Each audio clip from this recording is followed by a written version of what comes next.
My name's Andrew. And I'm Dan. And you're on the GNG podcast. What is good? Welcome back.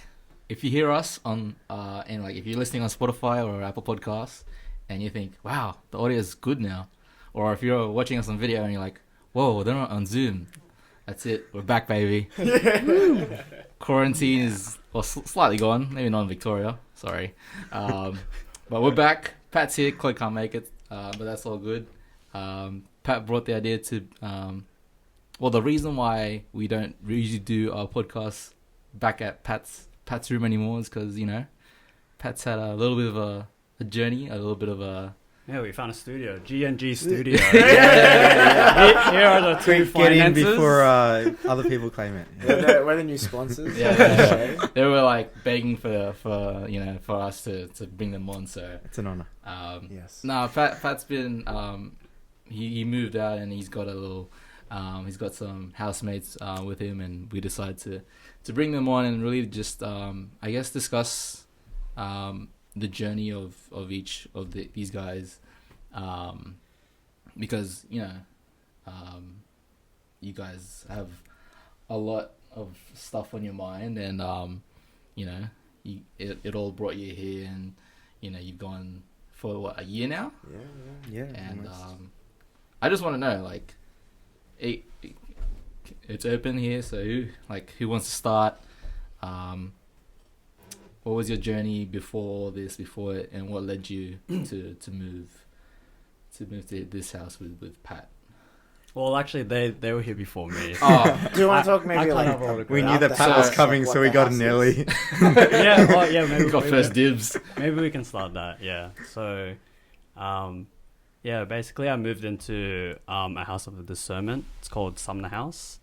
I moved in with a bunch of great men in this house, all just trying to discern what God's calling out of everyone, and it's really inspiring to see, meet and grow with these guys as well. But yeah, that's just basically what the house is as well.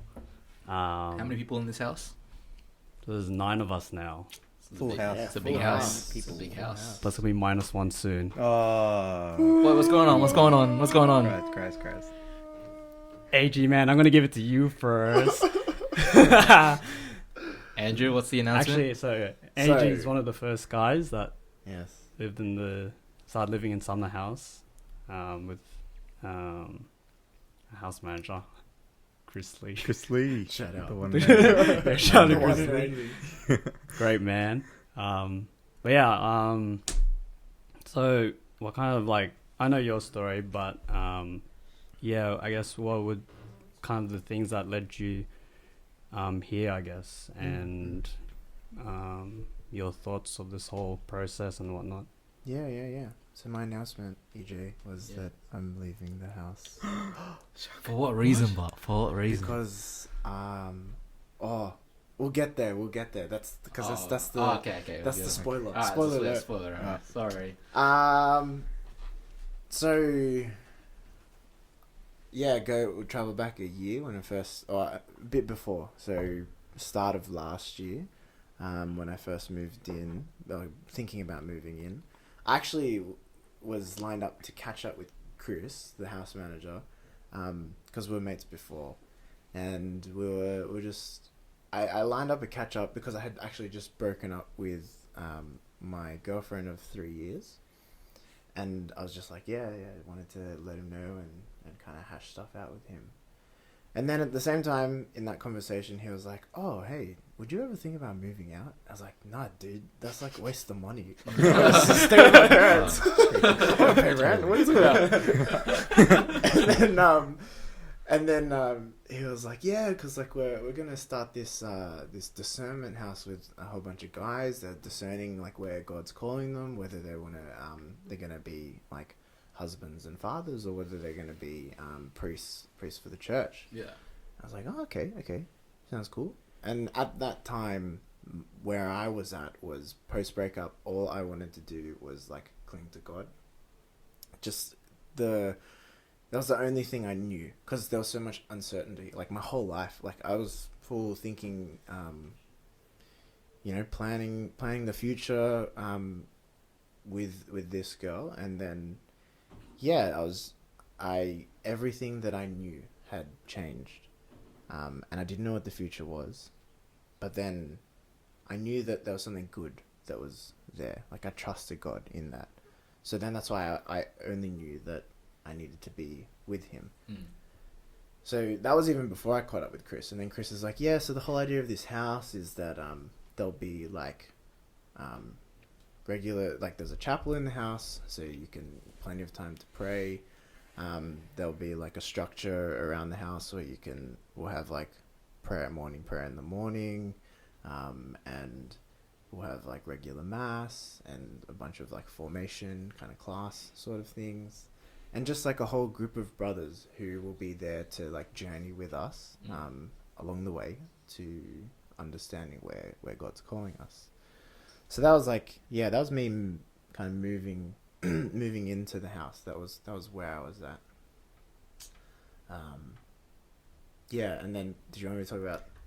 Well, can I say, like, I remember, I think they had an open house. Yes. At Sumner House. Yeah. Right? And at the same sort of, it's crazy, like, how timings work. Because I remember around the same sort of time, someone had just, I think I saw like a Facebook post or something, that was saying that Sumner House, this House of Discernment, had an open date. There was a bit that was going on before that, but then I was like, oh yeah, I rocked up and taking a tour of the house or whatever. And I bumped into AG then. This was like 4 months before the house even opened up. It was just like the official opening. And I remember talking to AG, I think Chris had said, oh, meet one of these guys. And AG was like, oh, how old are you? And I was like, 24. He's like, oh yeah, me too.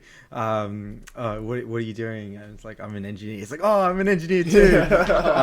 And then it was like, oh, what are you thinking about this house? He's like, oh, I think, maybe I'm being called to the priesthood. Maybe like, and it's like, oh, damn, me too. It's just like, but like it was so crazy. And then he was like, oh yeah, I just broke up with my girlfriend in 3 years. I was like, whoa, I also broke up with my girlfriend. It was crazy. That was like, Daniel, you have pretty much the similar situation. It was so similar. And it was uncanny. It was sort of just like, whoa, who's this guy? Of course, he had a lot more hair than me. That was the only difference, I think. Yeah, anyone watching, they can see. But for a similarity, I used to have a man bun, so that's pretty. Whoa. But like this. It was crazy. But I just vividly remember that as you were saying that. Then it was in the hallway, just just upstairs. Yeah. Actually, I left out that part. So in all of that uncertainty, I was like, because I'd just come out of relationship, and I was just like, Lord, like I know, like you will show me, like what is the future. But at that point, I had like a huge surrender. With all the uncertainty, I was like, well, what is even my life at the moment? So I was like, yeah, look, Lord, wherever you want me to go. If you want me to be a priest, all right, let's go. Like, let's spend this year kind of learning about what it is. So you were sort of ready just to embrace whatever God was gonna, wherever He was gonna lead me. So, I was like, yeah, you want me to be. Because we had interviews coming into the house with like people from the diocese of Sydney, and one of the priests that interviewed me, he was like, "So, how do you feel if I was to say you could potentially be a really great priest?" I was like, "Yeah, it brings me like a lot of joy." And then he was like, "How would it make you feel if I could say you could be a great father, husband?" And I was like, also great. And he's like, you're in a good place then. So that was kind of me entering the house. That was where I was at. So Daniel, further elaborate. I guess I'd rewind a little bit before that. So I was studying at uni. I was doing a degree of engineering in commerce at UNSW. And so in amongst all that, you sort of go along with life, and you kind of like, okay, yeah, I finished high school. Okay, I'm gonna, get my degree at uni. Okay, after I get my degree, I'm gonna get a job. Maybe settle down. Find a wife, get married, have kids. Go through that, and then, you're dead. And so you sort of just like you sort of have already subconsciously planned out your life. And yeah, you just sort of follow through with it. But there was, so I'd gone to this evangelization school for youth leaders, which was pretty much a week where we lived in community, and it was based at the seminary. This was back in 2019, at the start of 2019, and it was incredible because you have all these people of faith, but just loving one another, not in a way that we see it out in the world, but it was like love as in, I genuinely care for you, and I will also receive the love that you give me. Right. That genuinely, and it wasn't like a faffy way kind of thing. It was real. It was just, and we learned so much about the faith, about each other, about ourselves as well. And that really inspired me. And so from that, I just sort of made those next steps. Started going to made that commitment to start going to mass every day and that sort of thing. And in amongst that, I had this sort of overwhelming experience, and it was around the same time as the open house. Again, this whole thing of timing is just crazy. Yeah. God's timing. Clearly. So what happened was around Easter time last year, I remember there was this period where it was right in the thick of exams. Like I had my thesis that I was writing at the time. And I was in my 6th year of the degree, and I was just like, I'm so tired. But I just had to keep pushing. But in amongst all that, I just had this realization that in one more trimester's time, at the end of August, I'll have finished my degree. And after that, I could literally do anything. I had complete openness to I could go travel the world. I could go work in Europe or wherever. I could do literally anything I wanted. And I remember being told, when you have that complete freedom, when you have that complete openness, why not let that decision sit with God. And so at that time, my prayer was, God, what is your will for my life? Where are you leading me? And the great thing, I guess, about that I'd already known about the faith is that we have a faith that we don't have to create our path. It's not, the burden's not put on us to decide, our everything that we have to do and the outcomes that are going to come from that. Our journey is discovering what we are called to do and what we are made to do, which is totally different from a lot of what we taught. It's be whoever you want to be, and that's a lot of pressure. Here is different. It was what am I made for? What is this one unique person, Daniel, called to do in the world that he's already been called to? That's what I had to discover. And so it was sort of a prayer of just resignation. It's just God, what is your will for my life? Where are you calling me? And I had never had a prayer answered so explicitly before, but and it's just that testament that it was too it couldn't be a coincidence. Within a week, I had about over 20 people come up to me, just friends, family, colleagues, even at work, and they were all like, "So, Dan, have you thought about what you're going to do after uni? Have you thought about there were quite a few that were like, have you thought about becoming a priest?" Just like that, just in conversation, which was just super spooky and super scary because that wasn't even something that could, pass through my mind. But and I remember I was doing a mass, reading at a mass once during the week, and I came down, and after mass, this man, old man, comes up to me and goes, "You read really well, "Are you a seminarian?" I was like, "Come on, what is this?" I get it. And I was really overwhelmed. I remember being really scared because I was just like, I was talking through it, I was like, this thing is happening where everyone's coming up to me, and then people like affirming like, "Yeah, I think you'd make a really good." I'm like, "No, just stop." It's like, I think God said, calm down. get the humility. Right? But I had these deep desires as well. Similar to AJ, like before, like as well. You know, I really wanted to be a father and really wanted to raise a family and have kids, and I saw a lot of joy in that as well. But I think that key word is like openness, like just being completely open to discover, where God's calling you, because ultimately then it sort of takes the pressure off you.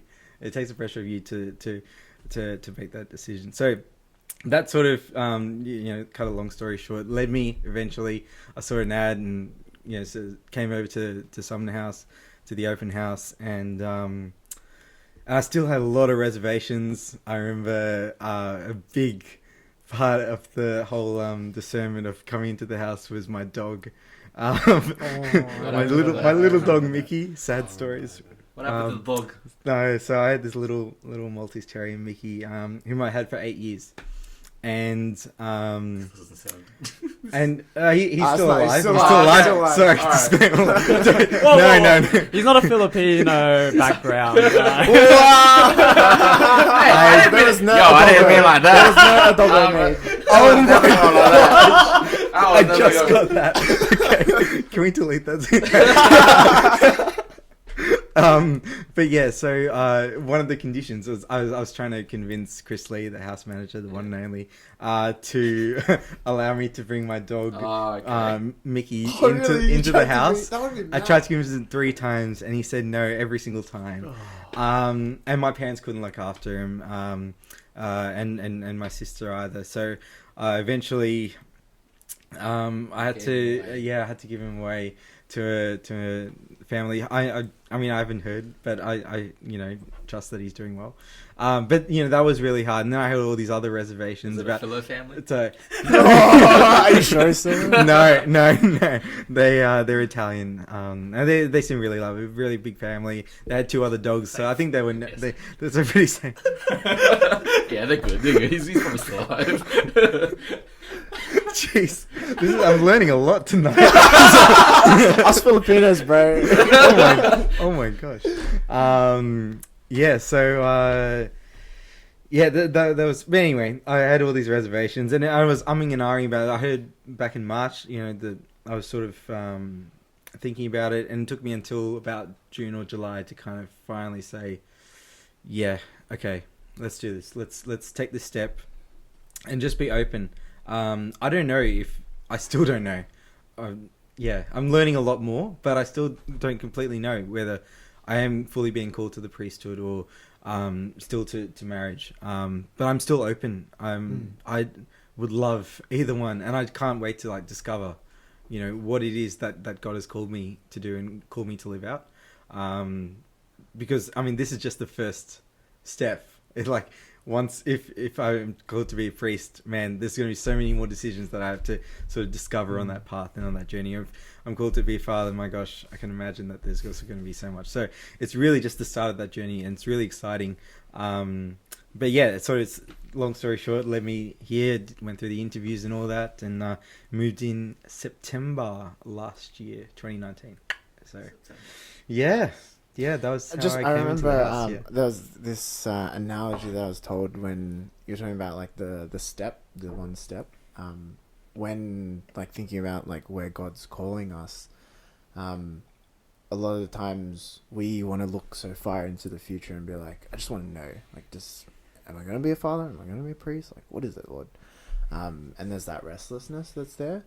But then this analogy that God will kind of give us a lamp to show us where each next step in front of us, because we're in the dark, right, in terms of knowing where we're going. But it's imagine you've got a lamp, and that's God's light, and you can only see the one step you need to take at your feet.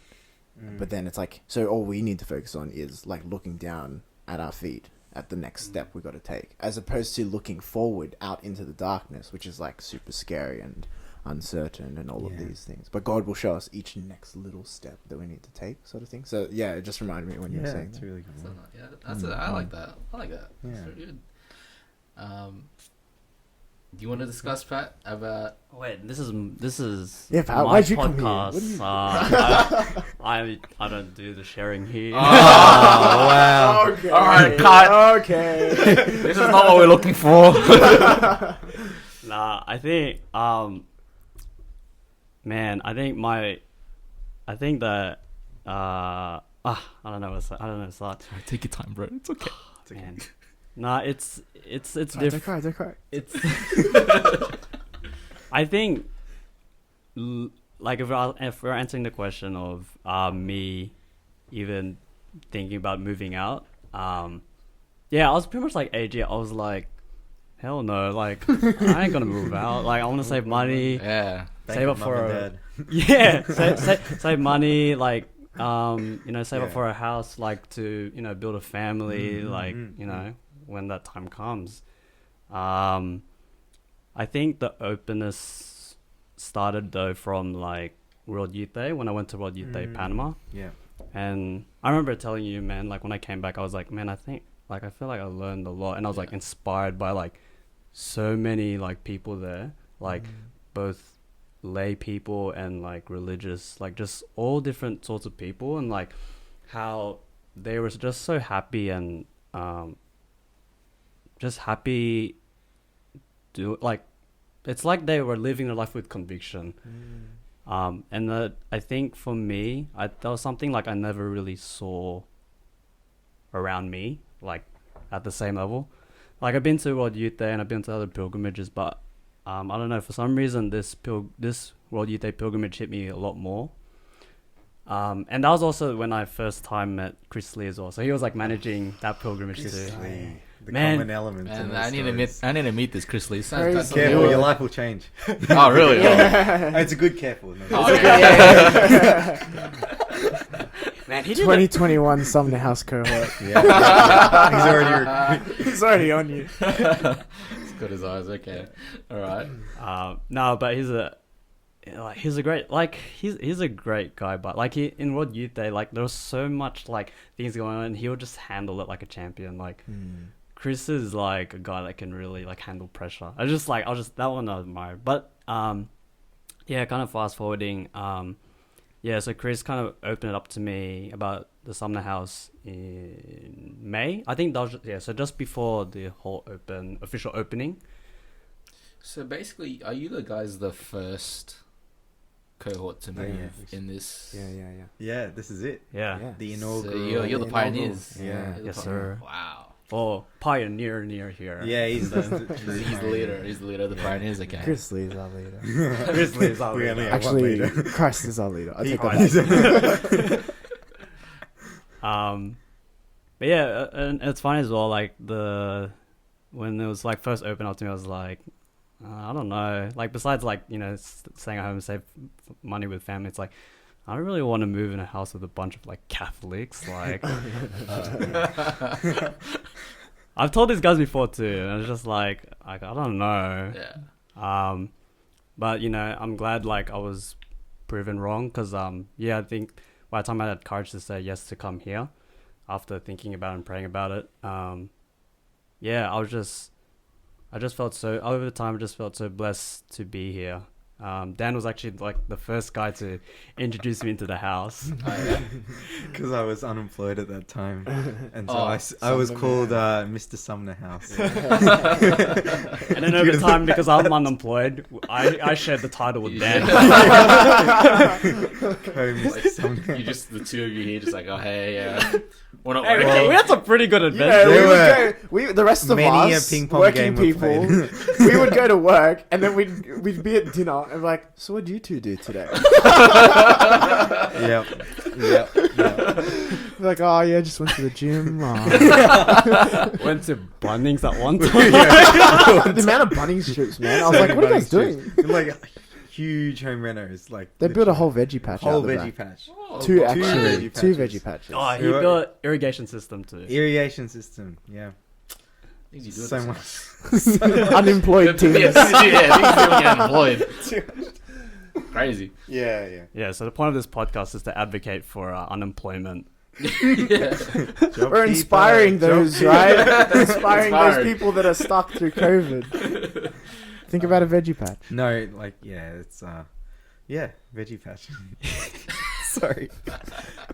But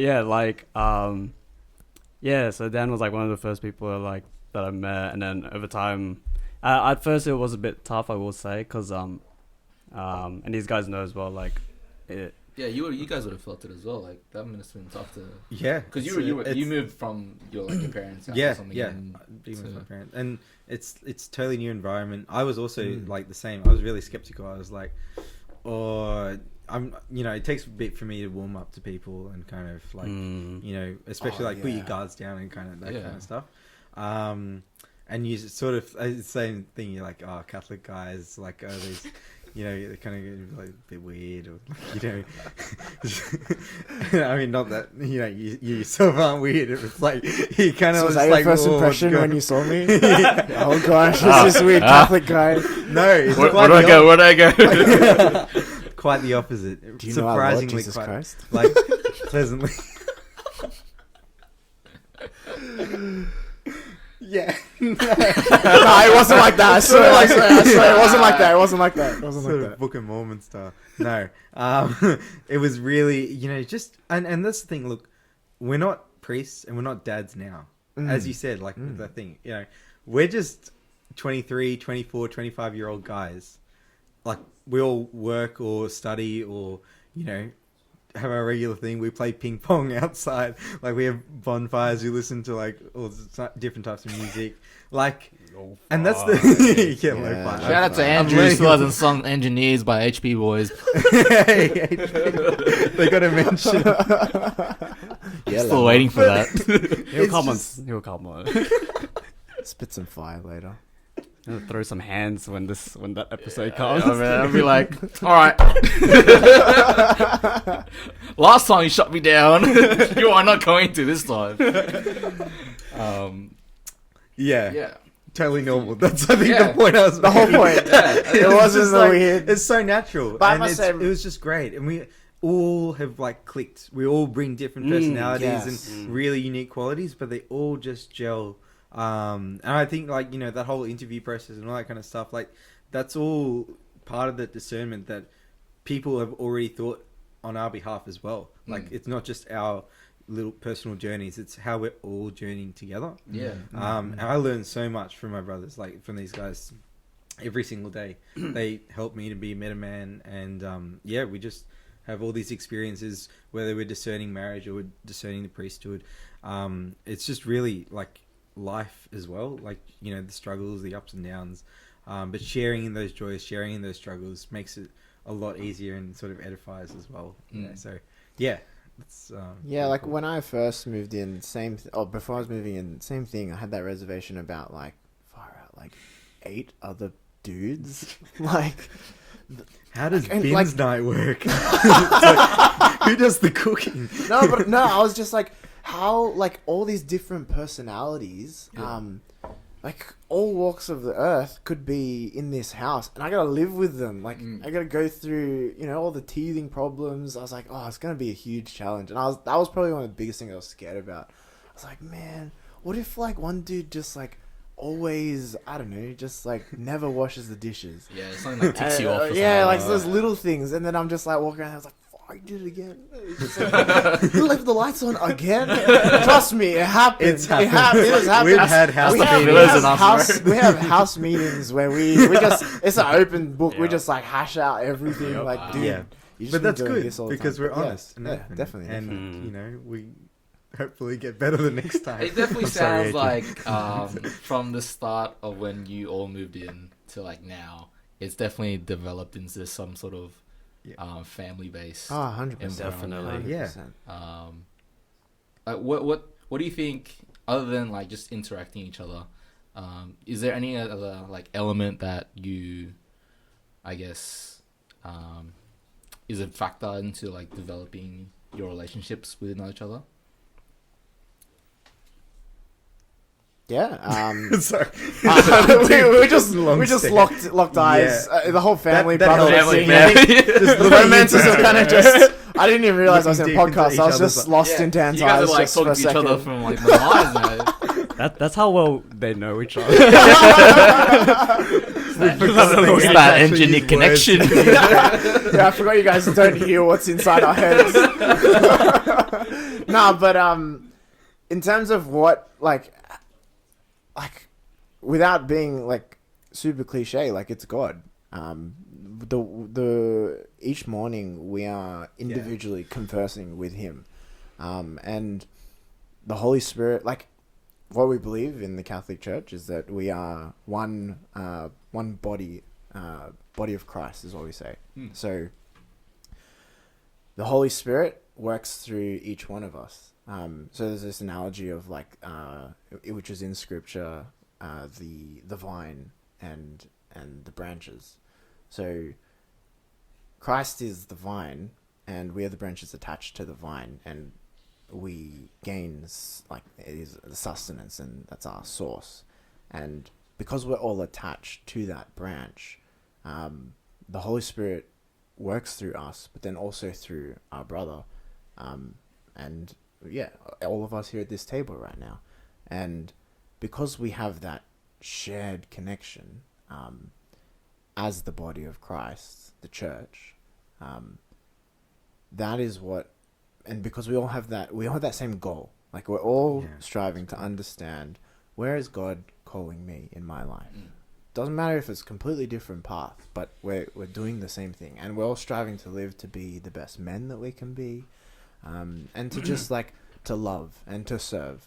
So when it comes to developing those relationships in the house, it comes naturally, but when we have that mindset of, so there's the shared commonality of what we're all striving for, but then also that mindset of love and service.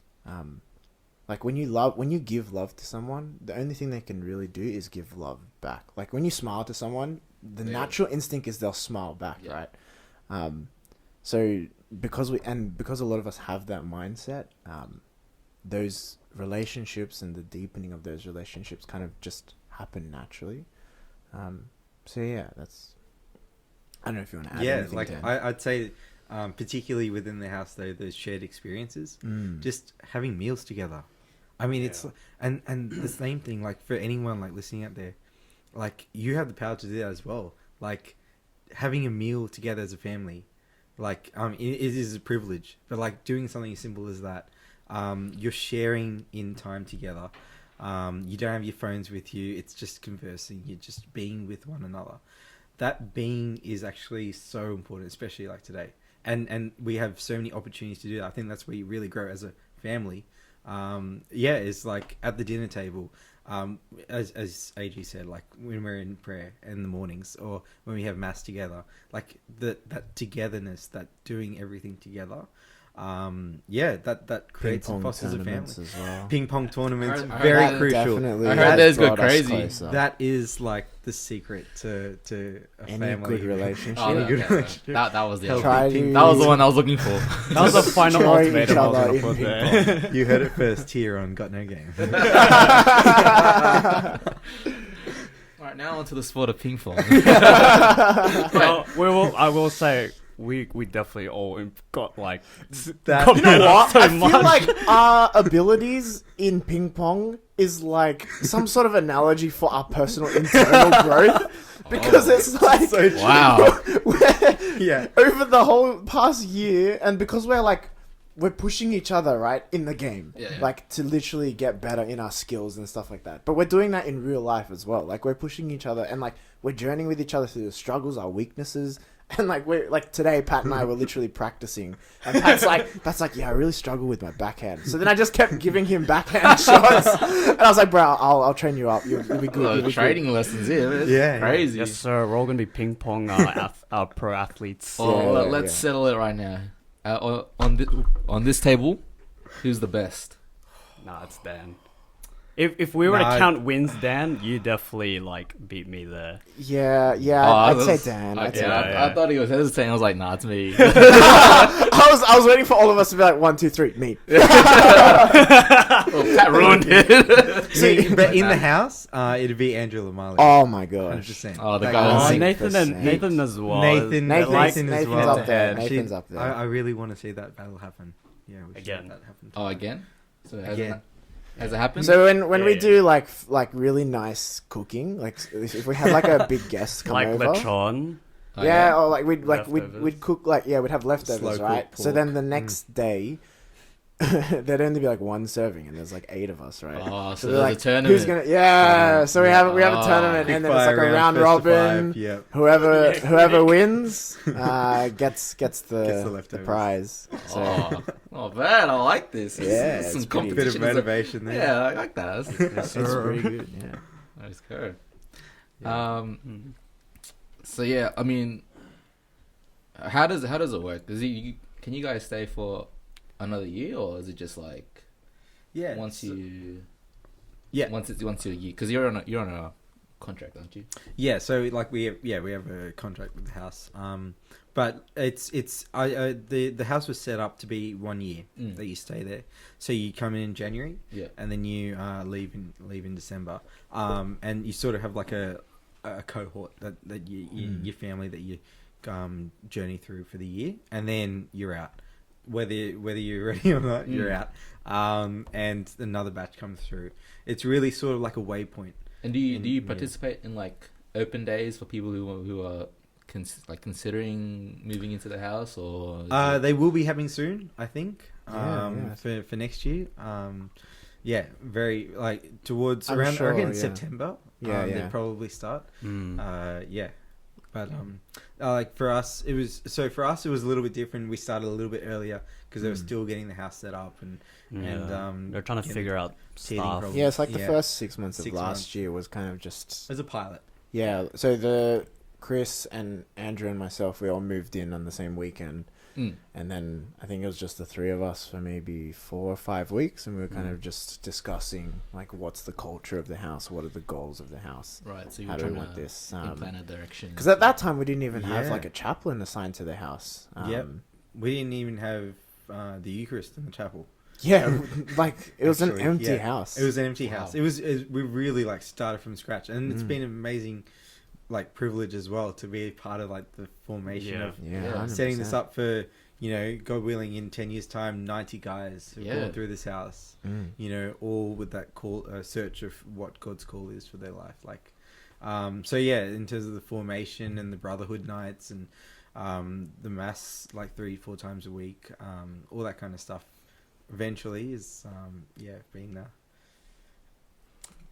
been sorted out. Yeah, it's just been like a real joy. It's funny as well because we had a guest that came over, and even he sensed it as well. He was like saying like, what was his words? He was just like, there's like a And that sense of sense- joy. Yeah, here, but in the house. Yeah. And it's like, and it's genuine too. Like it's Mm. not stuff that you just say, Yeah. it's Man, actually- I couldn't fake this. I get so tired. Yeah, I'd be that's out the of here thing, right? if this was not real. I'd be out of here already. Yeah. It's crazy how like It's like really- the amount of energy that we do kind of like radiate. I would think objective, like I've removed from the situation that it would seem so draining, but yeah, like Yeah. being part of it, like it just is so natural and authentic that we're just genuinely having so much fun and we're just joyful. Like I mean, this is my first time here, but like the first probably like 5 minutes, I was like, whoa. Like you guys seem to have a lot of fun in this house. I was like, do you guys know what you're here for? so I've Shouldn't you be heard praying right people have like walked past and they hear us, and then someone commented like, "Is that like a frat house?" in there Yeah, or something? like, bro, Let's go. you sure this is the house of the server? But nah, it's I like when I first came, I was like, this is like you guys. I can tell you guys have gone through a lot together, and it's just created I guess a very special bond for you guys that that you guys, once you guys move out, like you guys carry on like for decades to come. Yeah. Yeah, for sure. We got friendships for life. Am I not loud enough? Yeah. All right. This is the thing with these mics. Yeah, I know. Like, these we have to mics- always Turn up like the gain. kiss. We pretty much have to kiss the mic. Oh. Sorry. Can you turn up the gain on the side? No, it doesn't. Nah, doesn't- that's for if you're putting like earphones in. yeah. Yeah. So you guys are like fine, but 'Cause with us we have to like basically We're gonna like. cut this bit out, right? No, we're Nah. not. Oh This is straight Nah, raw, it's raw raw editing. content. We're just talking through technical. Dude, Raw sometimes content. if we have technical Yeah. issues, sometimes we're just like, I'm just gonna leave it there. Yeah, it's Whatever. That's right. It's Yeah, authentic. I like the it's way authentic. you roll. Yeah, It's like it's few an art. seconds. Yeah. Yeah. Sorry. All right. Yeah. We're being genuine here. True. Yeah, it's been like this house is crazy, and it was. I think like from what I've seen, it sounds like a great idea for anyone who's like who made this idea? Chris Lee. With also, so Bishop Tony, he Oh, yeah? used to be, Randazzo, yeah, yes. Tony Randazzo. What He set a up a guy. house similar to In this Brisbane. actually. In Brisbane, ages ago. Like that was- long before, like 20 years ago. or It was something? only, but I think it was 15 only years for ago. guys discerning priesthood. Yeah. Mm. But it was Um, like, it sort of, see, it detaches you of the commitment, right? It's sort of. Because you commit to the house, yes. But in not, I guess, a particular vocation just yet. It's sort of like a testing ground, which is what's so appealing. Because you're not, like, sometimes if you go straight into the seminary. It's like, oh man, I'm a priest already. Yeah, and a lot of people don't know what's expected of them or what that even involves, and you want to have like full knowledge and kind of, or at least as much as you can, That's a before big making. I mean, decision. it's a big decision. Your life can literally go one way or the The good other. thing is that But the majority of your life stays the same. Like Yeah. you can still, because if you go to seminary, you stop working, you Yes, stop studying, exactly. whatever. Whereas here, you can still have your work, you can still yeah, keep studying whatever degree you're doing, and you just have it's. Bishop Tony said this to me. He said it's like this house creates a space to be able to have those deep thoughts and reflections on, you know, why do I exist in this universe, and what is my What's purpose? Yeah. Mm.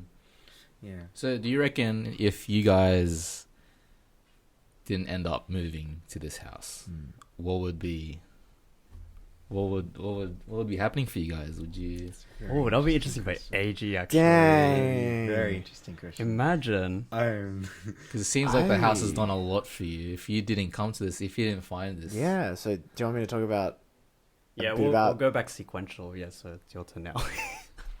What do you want me to? Oh. I'll talk about. Well, just say like hypothetically, yeah, like. Yeah, if I yeah. didn't.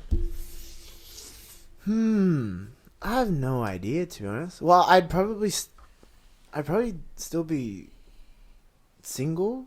Oh, is that a spoiler? It's alright. Like. I mean, it's, So Is that a spoiler? I'm just trying because I haven't said anything about it. I'm still discerning. You're the only one leaking these things. No, because I'm just trying to think. Like, well, yeah, I'd probably still be like. I'm just thinking what my life was before. Like, so I'd just recently broken up, so I'd probably still be in that phase. I was a youth leader before. I have no idea. It's interesting. It's interesting, right? Like you Very not really, you interesting don't really question. know. I have not thought about this because You like don't, yeah. by coming here, like we have free will, right? So like Yeah. it's like God can have these plans and for our lives, but then we have the choice to say whether we want this or not, right? So I have no idea what that part. Like you could ask that, like, what if I never even said yes to God in the first place all those years back, even before coming to this house? What would my life look like? That's an even bigger question. yeah. Like, would I still be, I don't know, like going out clubbing every night, or doing Because like a whole bunch of unvirtuous things? clubbing every night. No, I don't. I don't. He told Stop me. exposing me.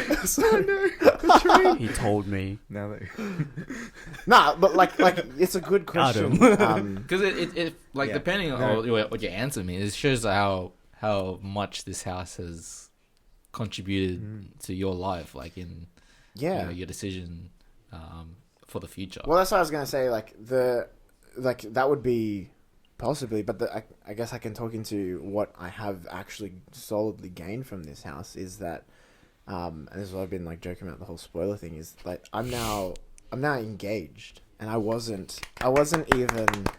Thank you. The thing is, I said I was You're broken gonna add up, in like right? cheers, right? Drum roll. Like before, Boo. like no. Next. This is lame. Alright, continue. Man, that was no, I was saying before like I said at the start, right?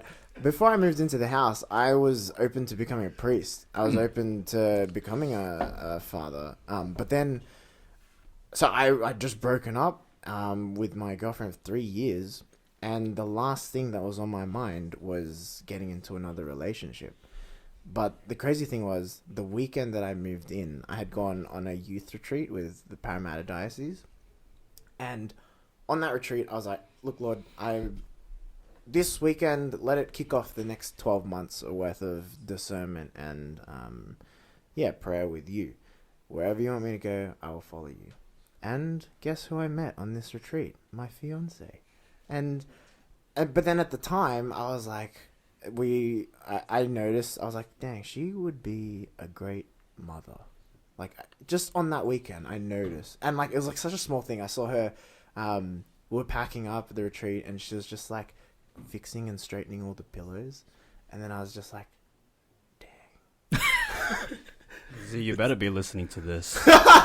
She knows this, and when I told her, she was like, It's the what? straightening I of the didn't even know pillows. like you would pay Those pillows, attention. man. Lucky pillows.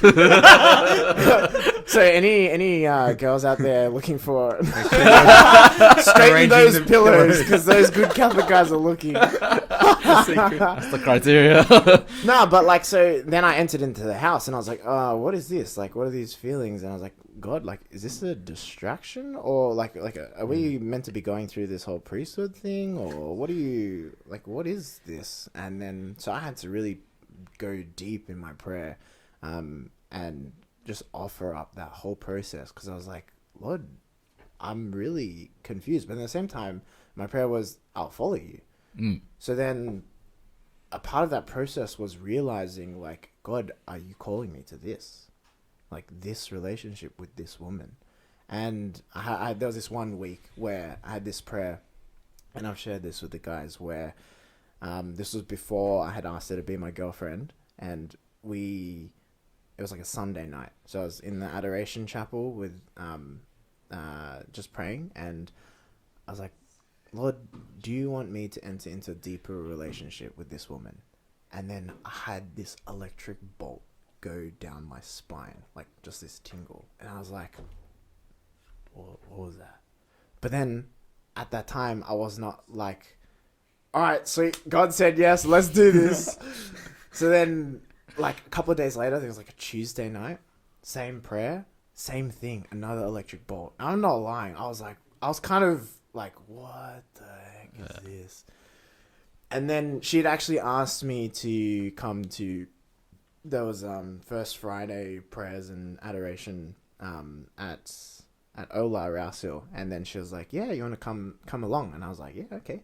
So I went along, and actually, I felt so bad. This is a random small detail. I was late to that First Friday thing, so I missed Mass because Bishop Tony showed up to the house just randomly. And he was like, hey guys, I want to come meet you guys and have a chat. And I was like, oh, sorry, see, I'm meant to...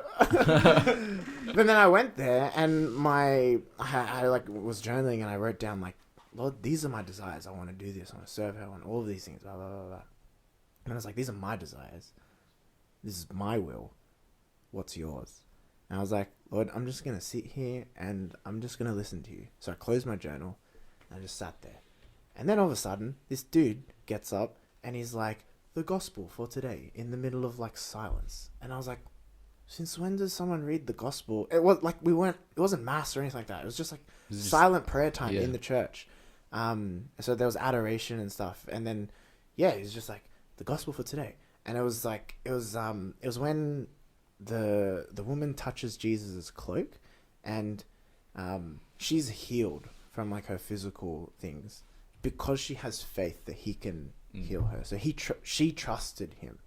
And what the Lord was saying to me was, I'd asked this question again for the third time now, like, do you want me to enter into this relationship? And he was like, just trust me.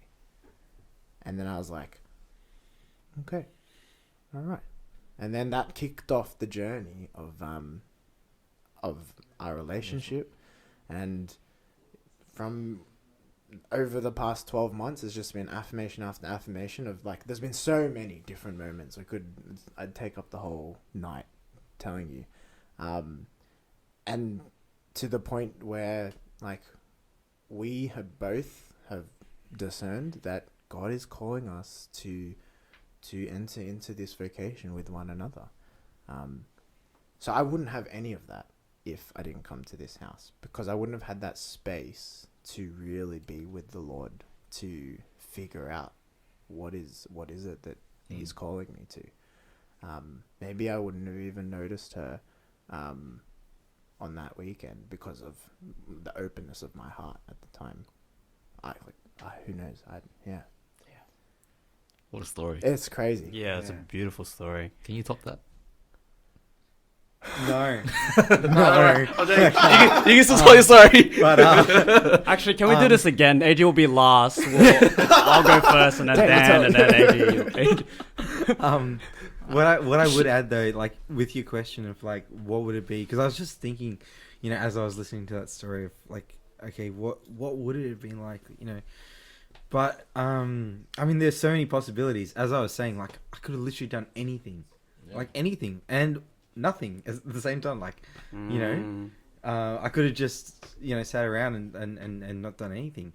I could have traveled the world. I had 4 months after I finished my degree before I was successful. Sorry, secured a graduate role with where I'm currently working, which is what I'm currently doing at the moment as well, with Transport for New South Wales. So yeah, I'm currently working with them. But yeah, so I had that gap that I could, you know, just done something, traveled. But yeah, I was sort of reminded, and I guess this is probably pertinent, I guess, for myself at least, but yeah, a lot of the time, well, actually, no, all the time, whatever the reality is right now is good, because it exists at this point in time. It wasn't that it happened one way or that happened another way, or could have done this or could have done that. They all exist, yes, as possibilities, but the fact that we're sitting in this room right now on a Friday night, like, talking here, this is good because it is reality and it's what we're living right at this second. And that's helped a lot, because a lot of the, you know, there's things that have, you know, events in my life, and I'm sure everyone's life, where you can be like, I cannot see any good in this right now, and you know, I shouldn't be here, I should be somewhere else, or that sort of FOMO kind of being like, oh man, yeah, they're all over there, and what am I doing here, kind of things. Yeah, exactly. What if I did this? What if I did that? And you know, we can get so much anxiety and so get so caught up in thinking of that as well. Not that it's a bad thing to sometimes reflect, but not to have that regret, I guess, or that yeah. So but yeah, like, I mean, it reflecting on that question, like, makes it just so much more marvelous that I am here right now, that in this spot, because I could, you know, think of all the different possibilities, but it's almost so clear to see, like, this is where God is calling me to be right at this moment. Yeah. So I guess that's sort of, I know it's probably not what, but, like, I was just joking, like, but yeah, it's a really good question. You got me. You just throw out this, I was just like, thing off the women. We both go so deep.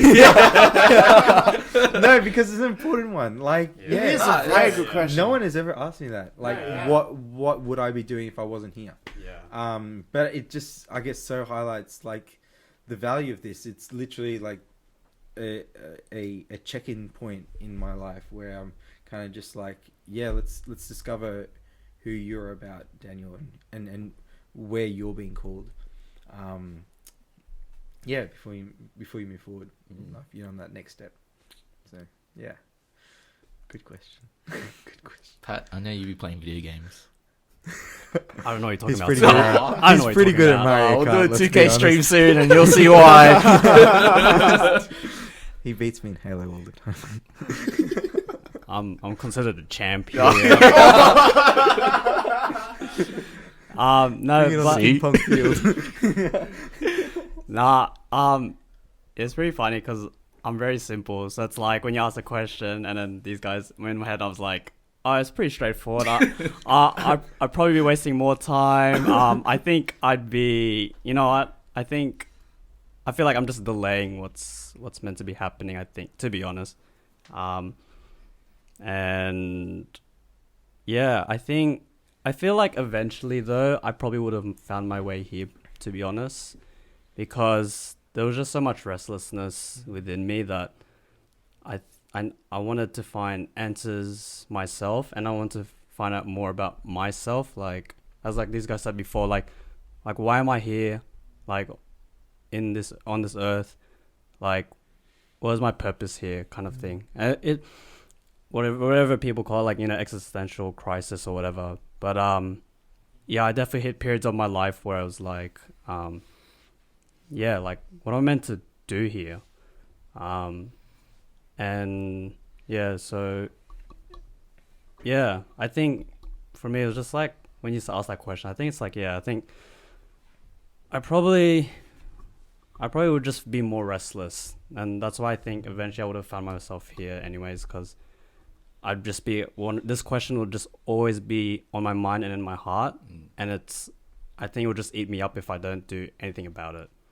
So yeah, that's pretty much me. Or you know, playing video games 24/7. Because I remember when you told me you were moving out, and I remember all the conversations we had like with before that, with, you know, like how you were trying to find out what God's calling was for you, and then you decided to move here, and when in my mind I was like, damn, this is really affecting him so hard that he's making all these decisions that. And this was at the time where the podcast was doing like really good. Like, we were like getting off to good things and all that. And then they were like, yes, with this. I'm like, wow, this is like really, it's still affecting him, you know, and he's really want to, you know, go forward with this. And, you know, there was a lot of changes and all that.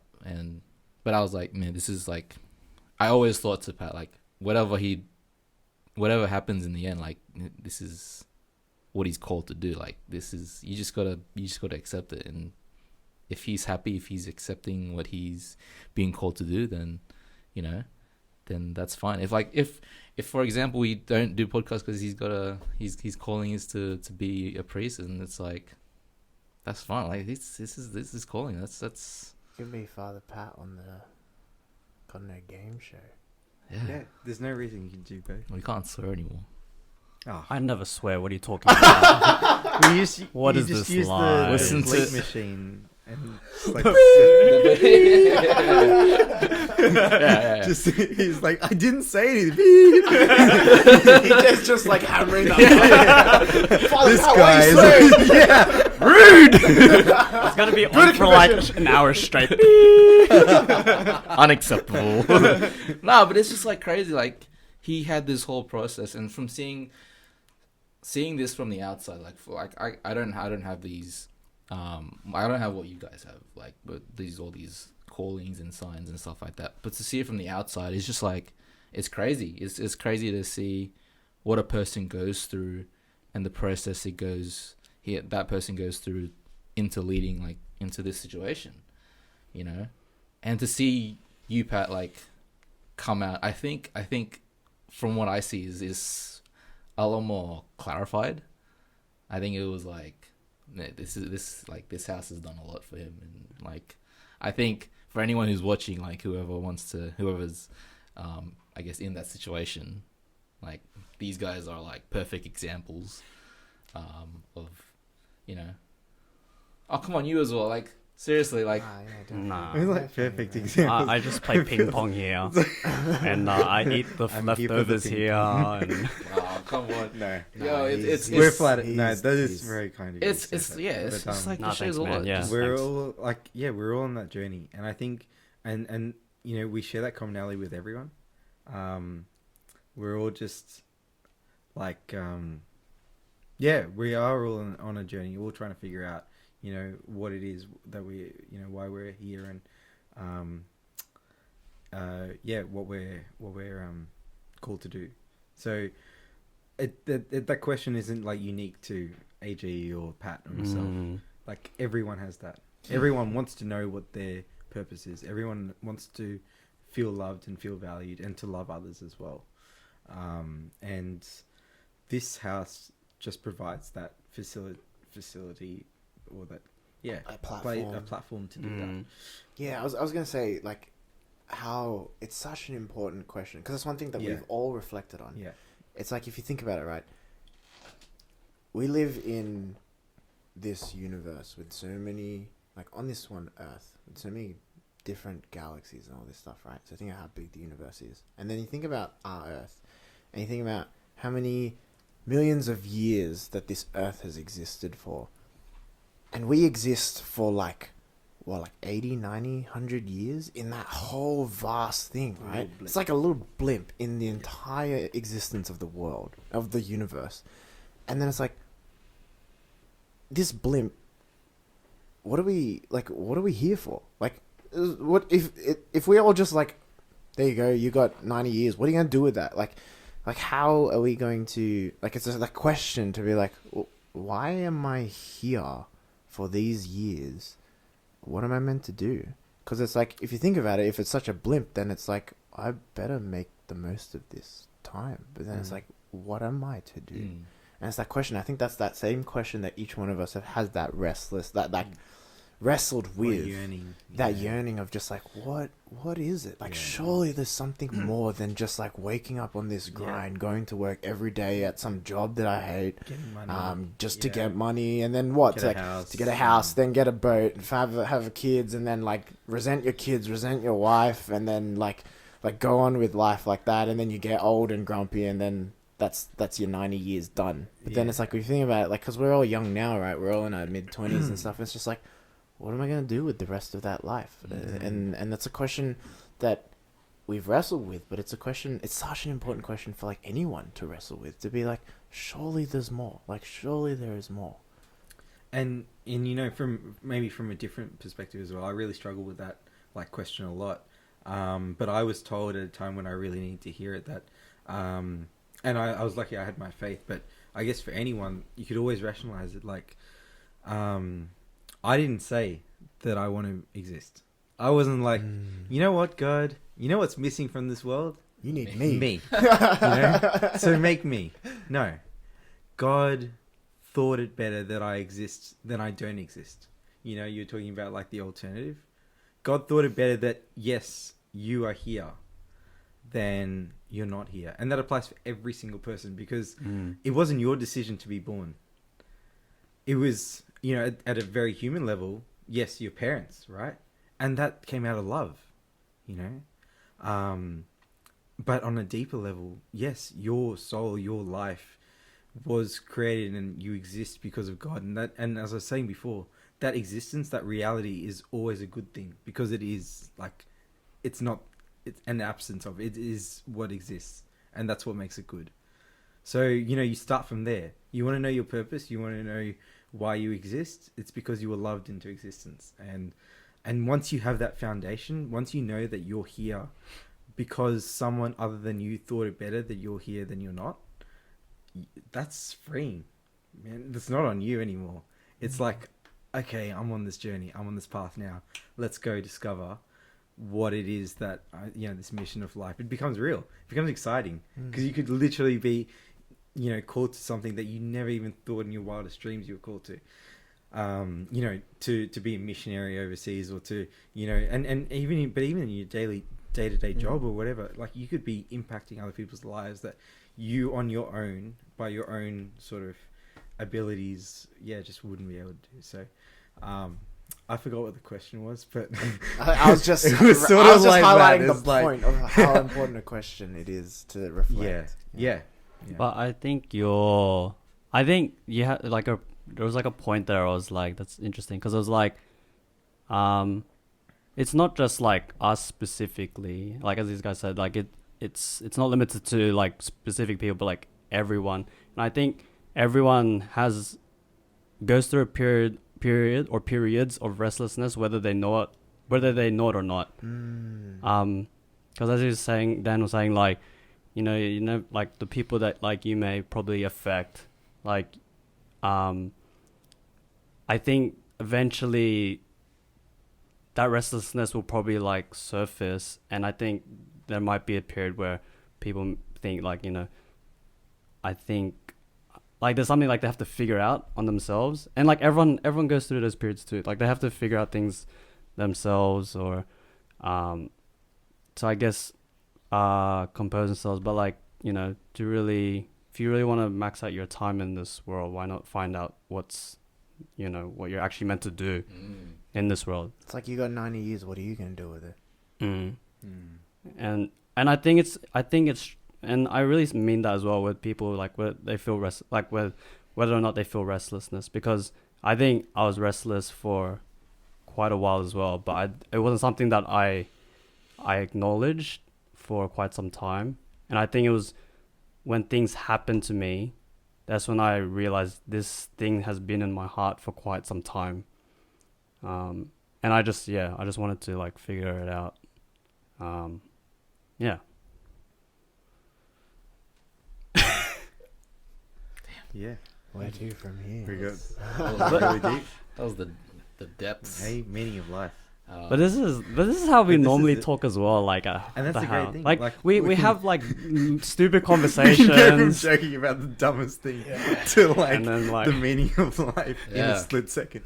Gosh. what were we talking about? Jurassic But hey, Park, that's like life, an yeah. hour ago. Yeah, before we started this podcast, they were just humming Jurassic Park. Now we're talking about the meaning of life. Just like, what is going on here? This house is gone. No, that's how all of us. You ask my fiance. It's like there's no middle ground. It's either crazy silly or like super deep. Yeah, That's all I got. Sorry. That's all I- She's the same. So. Oh man, Love you, that's Mia. crazy. But like it's honestly like a joy here, and like I learn a lot from these guys. And I just really enjoy like every time I'm here. That's why I don't bring the PS4 here, really. Okay, that's fine. No, Alright, but you're off the hook. No, but in all seriousness, though, there's always something to do here as well. Yeah. Like even if we're not talking as well, like just being in each other's presence already means a lot to each of us, because it's also like a big house. Like when you're by yourself here, it's actually pretty lonesome, and like we have the chapel here too, but like, you know, on the human level too, like it gets pretty lonely. But like even just being with each other, just that it already means a lot for like us as well. And then sorry, just one more thing. And then like and we're so blessed like during this COVID period too. Oh, like yeah, we've said this so many 100%, times. We're just so lucky that we have like guys that like we're able to like just I don't know, entertain each other and Yeah. Yeah, just banter. joke around. It's sort of like being in the office, I guess. Is, you know, if you're working or studying, you still have that daily interaction. Yeah. But we just have like a deeper brotherhood here, so it helps a lot. And like also, I mean, from the that, as you're saying, like that human level, like as men, right? We don't have the world doesn't give us a lot of role models for like good, solid men, and just what it means to what it means to be a man. You know, like it sort of, you know, we're set up with these sort of false images of manliness and all that kind of stuff. Yeah. But really, it's really in the little things that we do. So, like, part of the house is like, you know, the routine that we have, taking that responsibility for, you know, as even just waking up to get up every morning and go across to the chapel and like, you know, at 6:30 every day, or making sure you're on time for different things. When you commit to something, that you follow through with that. Like a lot of these things, there's not a lot of focus on them. Like it's a really good opportunity to kind of we're just building, the daily habits, those daily routine things that men ought to be doing, not because it's our duty or anything. Like, I mean, in a sense, it is, but it's out of love, right? At the heart of it, to make sure that we are the best men that we can be. I had this thing about the true, when you're talking about the little things, the true character of a man is not what he does in front of others, but it's what he does behind closed doors, like who he is when he's by himself, the decisions he makes, those little things, for example, that he does. That is what defines the true character of a man, as opposed to like in front of all these people, he's this great, like, powerful dude, or he's like... Yeah, because you're always trying to impress. Exactly. That's why it's like the true... And it's ingrained in us is like Instagram, that kind of... Oh, man, social front media. that you put and stuff like that. It's just like, we're so trained to think like that. But we rarely think about ourselves, and not just ourselves in a vain sense, but ourselves in our deepest... in our soul, what are we like on the inside? Yeah. I was just gonna say, like, also, like, ultimately we're here to, like, just grow men, and like the virtues that come with it as well, because wherever we're gonna go, we're gonna need those virtues, especially when times are really, really tough. Because we're all human. Yeah, 100%. Just talking about virtues, one thing that this house has given me, and I just realized today is the day. So today is the day that it's been 365 days since I've been free of pornography. 365 days today. And I was just like, I was reflecting on it this morning. I was like, dang, like this house has done so many things, but even like on that level, the graces of God have like freed me from that. And it was just, when you mentioned like virtues and the character of like who we are as men, and I think it triggered as well when I was talking about what a man does in private, like behind closed doors. That is the true test of his character. Just remind me that, because I have this counter on my phone of this app, and then it's like hidden in my thing, and I saw it, I think, on Monday, and I looked, and I was like, it was like close to 365. I was like, oh dang, that's right. Wow. Yeah, I was like, Wow. and I forgot today was the anniversary. I was like, Yeah. So we're like, and like going on that, and that's awesome, man. Like, Thank again, you. we're all just like regular guys. Like, we all have our weaknesses. Like, 100%. but the good thing Doesn't is, mean I'm perfect as well, but just Yeah. because that's the It case. just shows your development. you know? Exactly. Yeah. It's a testament of God's grace. And we're all growing and all working in different aspects of our lives and things like that. So there's always... I don't really have anything else to say. Oh, We're all growing pretty much. Yeah, Yeah, definitely. Yeah. We're all fallen. It's the mess of this world that we're all striving, and all we can do is to continue to strive. And persevere. Exactly, perseverance. That is huge. Wow. I'm learning a lot. we're all learning. Oh yeah, of course Exactly. we're all learning. We're all in But plenty. yeah, that's awesome. I guess the one question that's also been on my mind ever since this episode started is we've all been lost. Like we've all been like been there. Like, either spiritual or just in general, just like what do I need to do? Stuff like that. But in terms of like someone who's been in your situation, someone who's like, I don't know what God's calling is to me. I just don't know. And you're faced with that situation like right then and there.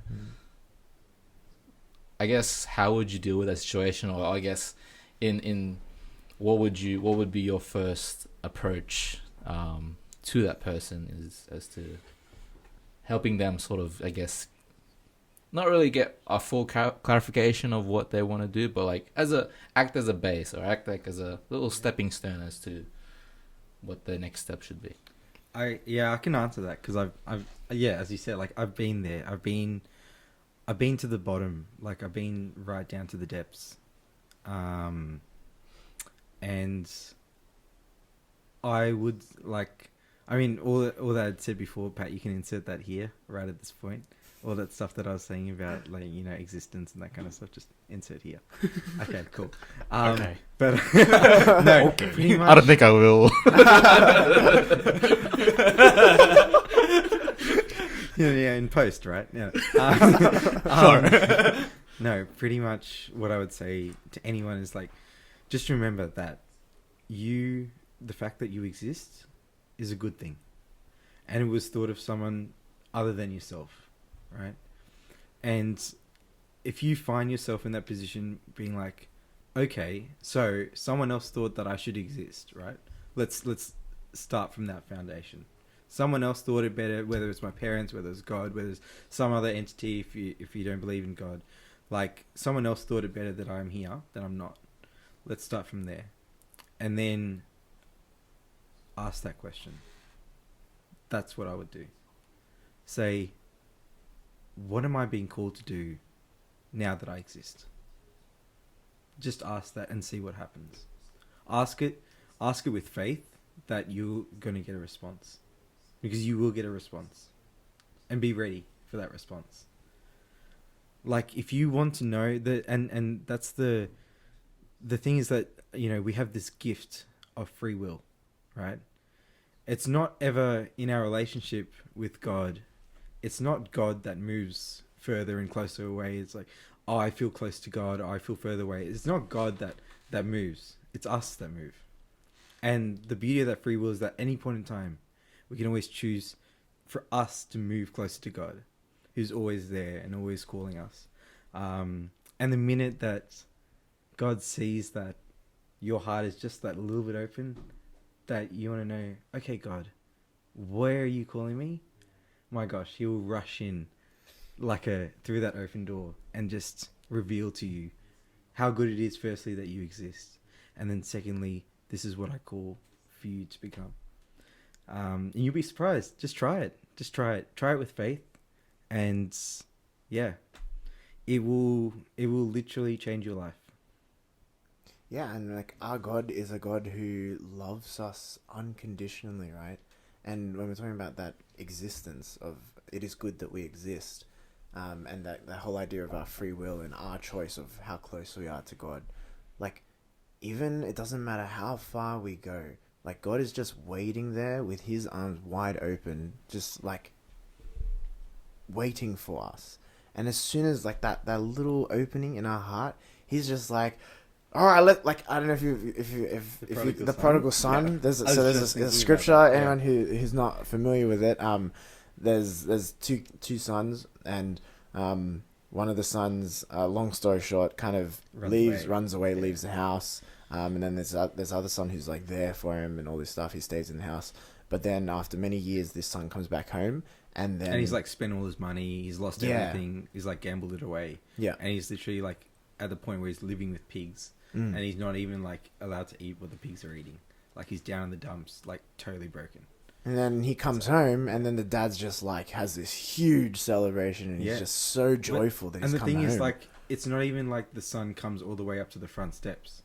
The son is like the father's like standing on his porch, and he sees the son far in the distance, and the father like runs to the son just when he sees him like coming towards him. He's just so elated that he can see him, and this is our good God who has this same love for us, and just that one opening of our heart to be like, okay, what is it that I'm here for? God's like, all right, let's go. I'll show you. Yeah. And just bit by bit, he'll show you. And it may not be this big, like, oh, for me, like, I had this huge electric bolt thing struck by God or anything like that, or this big booming voice like, you will be a priest. But if that happens, be very scared. Like, whoa, okay. Run away. But also, that's pretty cool. It's like, that happens. But like, God works for 99%. God works in so many different ways, right? And he uses so many different people in our lives. And like what you're saying, Dan, like in that 1 week, so many people came to you talking about like, you'd be a great priest and all this stuff. Like, God will use the people in your life. So like what you were mentioning about faith, like when you ask that question, all right, what's next? What is this? Be attentive to and ready to listen listening, I think, is the key to just. But look for what's happening around you in your life, the people that are in your life, and you might just hear God in the midst of all of that. Oh, me. Oh, you're the last one, sir. Sorry. I will say, sorry, this is so relevant, but yeah, the one thing I don't like is I always have to keep monitoring, so I sometimes lose. You zone out I or lose, yeah, because I'm like trying to Yeah. make it sound right. You're doing a good job, Pat. Thank you guys, actually. What was the question again? Sorry.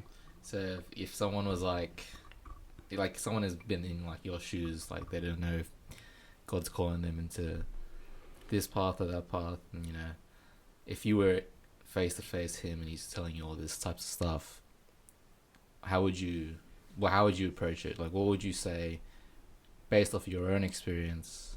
You know, how would you deal with that? Because I've definitely, like, other than Pat, I've definitely had other people who have come up to me, and not like because I've been there, just because as a friend, because yeah, I've been close to them, and they've discussed all these signs and stuff like that, and it's like, it's crazy, but you don't know how to approach it because you've never been there yourself, you know,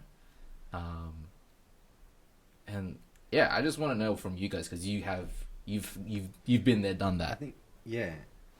and Like, so. But also, sorry, I know it's Pat. Sorry, I know it's like Pat. But you go, yeah. But like with the signs thing and stuff, and sometimes I definitely felt that as well. It's like, oh, why am I not getting electric bolts down my, like, I don't know if that's uncomfortable, but like, yeah, it's like, what? I mean, Ouch. ouch. It's like, I'm paralyzed. but like, in that moment.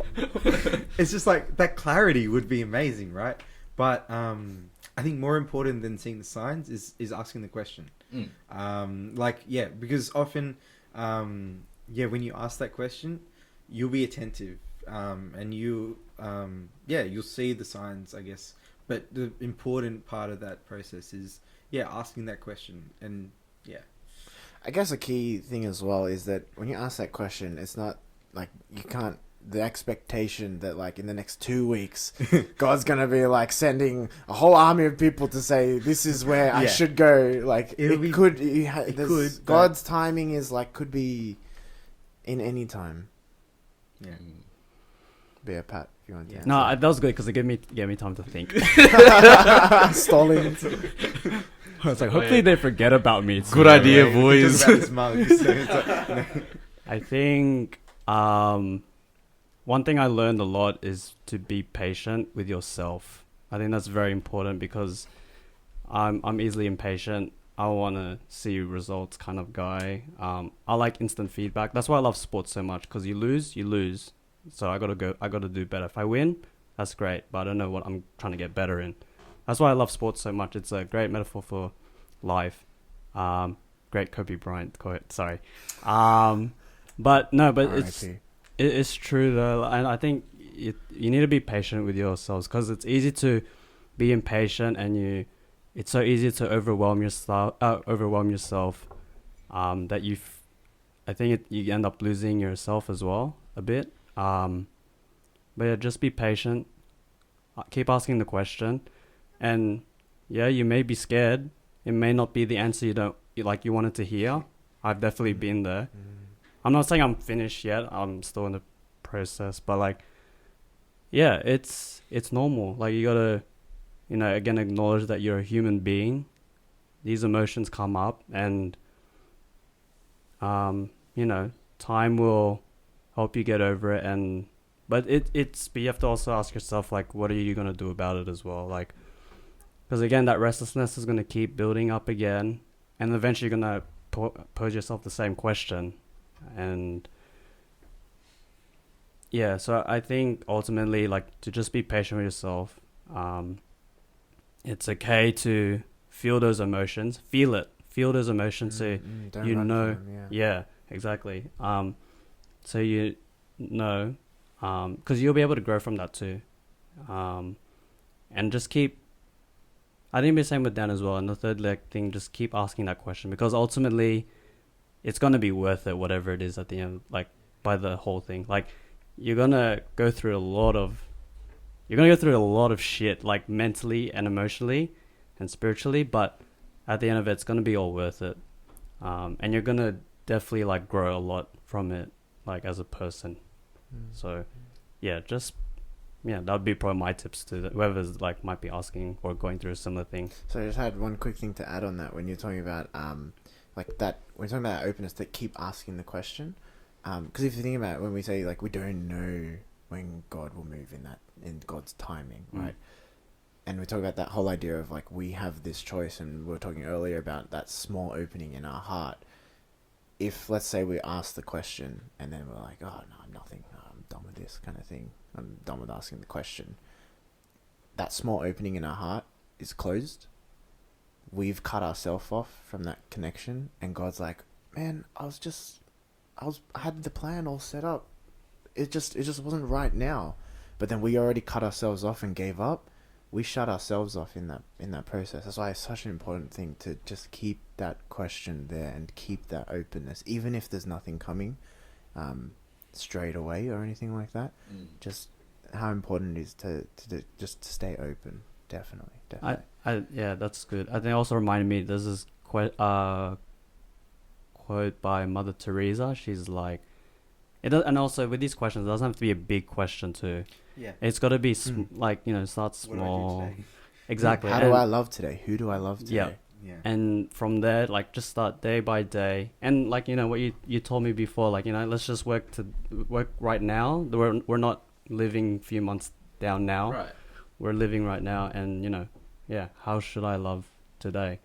You don't have to do anything extravagant all the time, but even as simple as like, praying for a mate, and it goes a long way. Yeah, I agree. Definitely living in the moment and just trying to embrace the things that occurred to you at that moment. Like, the future is there, and you just got to embrace what the future holds for you. And I'm like, it's great to know that you guys who like have been in this house have that openness. And openness was, I think, it was a very recurring theme in this episode. It's just being open and always like just embracing. And because we've had this discussion with Pat where, of course he's here and he's got a lot of decisions to make. And I was like to him, like, it's whatever, man. Like, it's, this podcast is something we do for fun. It's a great opportunity to chat with other people and to get to know other people and to know their journey. But at the same time, like, you got to think about your life, and the podcast is just one small part of it.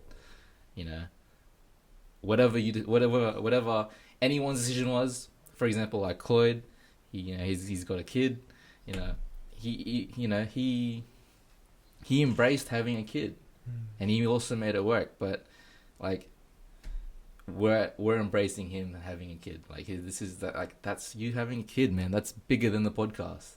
And like, the podcast is just a little thing. It's the life has so much more in store than just the podcast. And I told the Pat, like, don't bank everything on the podcast. This is just us. I heard that's a pretty great podcast. It is. Got no game. Look, Like, subscribe. hey, I'll Do tell you, the check journey. our Facebook socials? We'll be sharing all this Yeah. stuff. Don't you We're on worry. Insta as well. Are we on Insta? Thanks, man. Are we on Insta? Thanks, guys. Got no Yes. game We have- on Insta? yes. Do we have an Yes. Insta? We do. Oh yeah. yeah. Check Got out no Insta. game's got an Insta. But that was for the outro. You guys took the outro. Oh gosh. Dang. But that's okay. But I will say though, and I actually reflected. I was like, when I really enjoy something though, I really put my all into it. So Right, for me as you to do. even say no to something, it's like, it kind of hurts a bit, kind of Yeah. thing. So As and you I'm do. pretty sure I speak for everyone here too. So Yeah, everything, every project you put your heart and soul into, you hate to like at least end it or like terminate it or like just go away from it. But it's all like, for me, like from what I saw from like Pat's situation, it was all about prioritizing something. And what his situation was, I was like, you got to prioritize that, because that's something that's possibly life changing for him. And yeah, it was like the podcast, man. I'm fine with it. Like, Pat, you don't have to. It's all good, bro. It's all good. Like, we'll still talk, man. We just won't be recorded, you know. It's fine. I just heard my ping pong skills instead. Yeah, exactly. It's all right. I still have koi. It's all good. It's like, nah, it's fine. Like, it's such these decisions, man. Like, you just gotta. It'll be there, but just enjoy the moment as it is, and let all these things come into place. I don't think the podcast should stop. Who said that? Yeah. Who said that? I don't know. Maybe the viewers were thinking. I look up. Maybe the viewers thinking about how we're going. And it was like, oh no, what? Nah. Does that mean there's no more got no game? What am I gonna do? Hey, blame Pat. Nah, I EJ will carry. What are you talking No, about? why does Pat need to not be involved anymore? Nah, I was like to Pat, look, if It's just that, me thinking. yeah, it was just Pat being a drama queen. That's what it was like. He started like I haven't seen Drama Queen Pat. Interesting. It happens internally a lot. yeah. I don't want to emasculate myself right there. So does this come out like It was every time off. you lose in ping pong? Yeah, a little part of me inside dies. I might be like smiling and all, but deep down I'm like, Alright, we'll have to watch See, that. that's where me and Pat connect, because that's like me too. Every time we lose a game on video games, I'm like, yeah, it's unlucky. Just like beating yourself up. Yeah, hate my teammates. hate myself, hate my teammates. Oh, like, just want to quit. That was what you guys were doing yesterday with Overcooked. Nah, I wasn't, because I know Overcooked is such a Overcooked is different. that's a different game. That was so much fun. That That was was a a different fun game. game. Can you like live Quick stream us session playing afterwards? Overcooked? Yeah. That would be I would love to entertaining. see Can we get a That Twitch would be account? entertaining. Like, just I would like love to see stream- that. Yes, let's Twitch us on Got No Game playing Overcooked. Yeah, I'm down for that. That'd be. I will come back to that. I hope there's a We little got fight. so much game when we play. I don't. I definitely don't. Nah, we got better last night. We were like killing There you the go. kitchen. Pizzas, yeah. There you go. I guess I'll ask one question, and it goes away from like what we've been talking about, like just very deep. Yeah. Cool. Ah, yeah. That's, You've all lived together for over a year. yep. I'm less than a year. Well, you've been. A decent amount of time. decent A amount of decent time. I just want to be specific. 6 months old. Come on, Ah, Pat. you Just At let least it- 6 months. Fine, At least. fine. Just let AJ go. years. Just let him ask his question. Yeah. Far out. The man speak. All these details. Like all right. Actually, it's 6 months and 5 Yeah. days. And 3 minutes. You came in the house at 10:52. Thanks. I remember at 10:52 in the morning you arrived. Just let me calculate. Oh, I don't want to expose anyone, but what's the worst thing that's, and this doesn't have to be spiritual. It just could be like a living thing. What's Worst the worst thing that thing- someone's done? Yeah, what do you- what's- like what's one thing that you just found like I'm just glad that once I move out I just won't have to deal with this again. Yeah. What's All right, I got mine. Yeah, you got yours. So I reckon. So I like to cook, and probably the one thing I'm going to look forward to is to be able to cook my own meals all the time. There's different skill sets within the house of because we have roster. So you rotate every. Yeah, we rotate different nights. Different people are cooking. Some have like chef 5-star meals. Some have very simple, very basic, humble meals. Best dish? I'd say Dan's. I mean, like, what's your Dan's like specialty? slow cooked. Especially the slow cooked pork. anything slow cooked. Yeah, Right. slow cooked lamb. Ooh. So I was mostly vegetarian. I was vegetarian before I moved into this house. You were vegan. I was vegan before I moved into this house. Then Dan came along and cooks all these like crazy dishes, and he's like, "Come on, you gotta try it." I was like, "Dang, dude! Like I love meat before," and I was like, "This looks pretty good, eh?" And I tried, and I was It's like, an "Dude, honor. this is amazing!" So It's I broke my fast because of Dan's cooking. It's an honor You're that good. when AG tries your meat and he's vegan. So I'm gonna enjoy being able to cook my own vegan food There you when go. I go back Yes. home. That's Yeah, probably what that'd I'll be cool. enjoy. Yeah. Yeah. I'll send you some. What's your best slow dish? cooked. My best dish? I don't know. What do you guys like that I've cooked?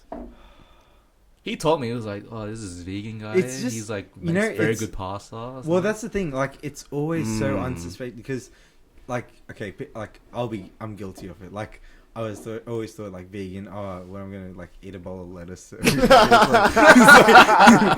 I was like, oh, AG's on. Here we go. And then he cooks like this amazing like curry. Yeah. And like, Yeah. and Oh it's yeah, just- actually, and- yeah, and, your curry's like, bomb. I was like, I don't even miss meat. I was Exactly, like, right? like Exactly. the spices and the All flavors. the flavors it's are just there. like- You don't Flavors think about aren't in it. the I meat. could, Yeah. yeah, I could do this. And then I was like, I like my slow cooked pork. There you go.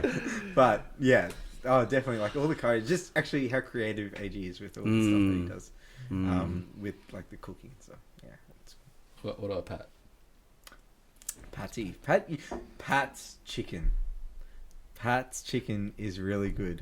Well, that chicken we cooked the other week actually turned out What really was the chicken? What was the chicken? Oh, the one The that one you were helped me with? panicking about. You're like, oh, Bro. dude, this is gonna suck. I was so What flustered was the that chicken? What day. was the chicken? No, we just like marinated, but it was like I was so flustered, and we didn't even defrost the chicken, and I had like 2 hours I found- to prepare. Just on, sorry, I just found on it, I found defrosted it, I found it. meat. Okay, my one thing that I'm not going to miss is the unpreparedness of every single guy, including myself, in defrosting meat when they've got to cook that It's like, day. crap, I gotta cook because tonight. it's literally like wake up in the morning. Oh, it's my turn to cook. Let me get this 2-kilo block of meat out of the freezer and just let it sit. The whole day is not enough to defrost this No. meat. No. Wow. Yeah. The sink so is I'm always not filled gonna with miss it. frozen meat. That's I'm gonna look defrosting. forward to like having just a portion that I can cook for myself, and it not having to be That's like Sorry, true. what were you thawed gonna say, over Pat? like. Having to cook for so many guys. That's what I just realized. Yeah, Yeah, you that's- cook yeah, a lot. Yeah. We have 2 fridges, by the way. Oh, really? Well, we have And to. they're And full 2 all the freezers, yeah. time. And so when you guys do groceries, like that's also a rotation, yeah? No. One, Chris does it. Chris Ah, does. Chris does it. Okay, Yeah. So We have We, like, Costco tell them- down the tell road. them It's to pretty okay, great. so I Yeah, was we like, got Costco. We got. So we Woolies. buy everything It's in bulk. literally- Ah, okay. And Because we I got was the like, fruit and veggie shop. whoever I was gonna ask, like whoever shops, there's like the housemates, like, oh, can you get me this so I can cook this? Yeah, We Oh, do yeah, that. that- We yeah, do yeah, that. yeah. Yeah, Oh, yeah. okay. We tell Chris like what we want, and he'll go buy it for us. Oh, too easy. Yeah, and we all like pitch in for groceries and stuff. Right. Mm. So Nah, Pat's Chris pays. chicken's the best. Pat's chicken's really good. Chick- It's just so, like, chicken tender and specialty. stuff, That's like, it. That's yeah. that's the It's to really it. good. All the meal preps I've ever done in my life. So there's also amazing rissoles that Beatty, so the guy on the mug here. Those are King. legendary. The Yeah, Boom the Boom King. Those are Nathan Shout out to Beard, the Nathan man himself. Beard. He's working at He'll the moment. be but on another time. His yeah. rissoles, man, like they're the best. Chris Lee says it's his top food, like Wow, that he would that eat. good. It's a Yeah. family Yeah. recipe. And it's a family It's his recipe. mum's It's like Thank you actually to in the a Beard book. family. They're yeah. amazing. He's Yeah, got they've got a cookbook. Family cookbook. Family cookbook. Very It's very legit, good. bro. That's how you know. That's how you know it's good. I'm gonna miss those. See, I was vegan, and I'm gonna miss the rissoles. You'll miss. You just never knew until you just think about it. Yep.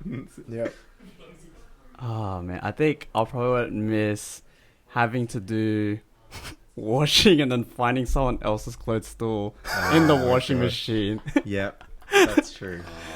Yeah, No, some of I the guys get are- it. some Like of the guys I are do it. slack. I do it accidentally sometimes as well because we forget because we all do stuff Yeah, and like yeah, it just yeah. happens. Yeah. But like It's hard sometimes when you, there's so many guys that are all Yeah. wanting Yeah. to, but sometimes you wash. just want to wash the your two. clothes, but Washing as soon as you open that door, there's still clothes You're still like- there. And you're like, I'm gonna leave it there. I'll do my washing next week or something. We should But, bring that to yeah. the house meeting on Monday. But these are like minor things. Though, Yeah, like, they're- Yeah, of course, and Yeah. that's why it's a good way to just like Yeah, get away yeah. from the Nah, deep it's conversation we had. It was just like Yeah, yeah. typical housemate type stuff. Oh, yeah. No, but this place is, this place is huge and like it's I think it's got everything pretty much. So it used to be a monastery Mm. for the Morris brothers, and it was a monastery up until like 5 years ago, and then it just sat here. Like no one lived here, and then the archdiocese a few years bought it, Sydney Archdiocese, and then Chris Lee and his team helped with a bunch of other people renovate it, and opened it up for us. So it's like the facility is like really good. You know, even the fact that like more than half of us are like working from home, and we've all got like individual desks and stuff to like, you know, work from is really a blessing. So I just remembered something good. else that I'm definitely Here we go. Oh, here we go. Here we go. having stable Wi-Fi. Oh. We don't have NBN or anything. We've got a pocket That Wi-Fi. He's been complaining about We it. have a pocket Wi-Fi. You know what? That was the first thing he said. Like, there's no Wi-Fi. my gosh. Couldn't Like, use my data. Legit. And so there's two things, right? So my 4G Vodafone sucks out here. So I can't even. I've got so much data on my phone, can't use it. And then we have this Wi-Fi, which is like, pocket Wi-Fi with like that's 250 gigs between like 8 guys who are working from home. Everyone's doing all these Zoom calls, video calls. That's eating up all the data. Yeah. Guys are like watching Netflix and stuff. Just eating up, and like we go way over. Wait, double. I Like, think we've yeah. gone like 200% 1 month. So I'm looking forward to Yeah. some stable Yeah. NBN Stable Yeah. when I go back Wi-Fi. home.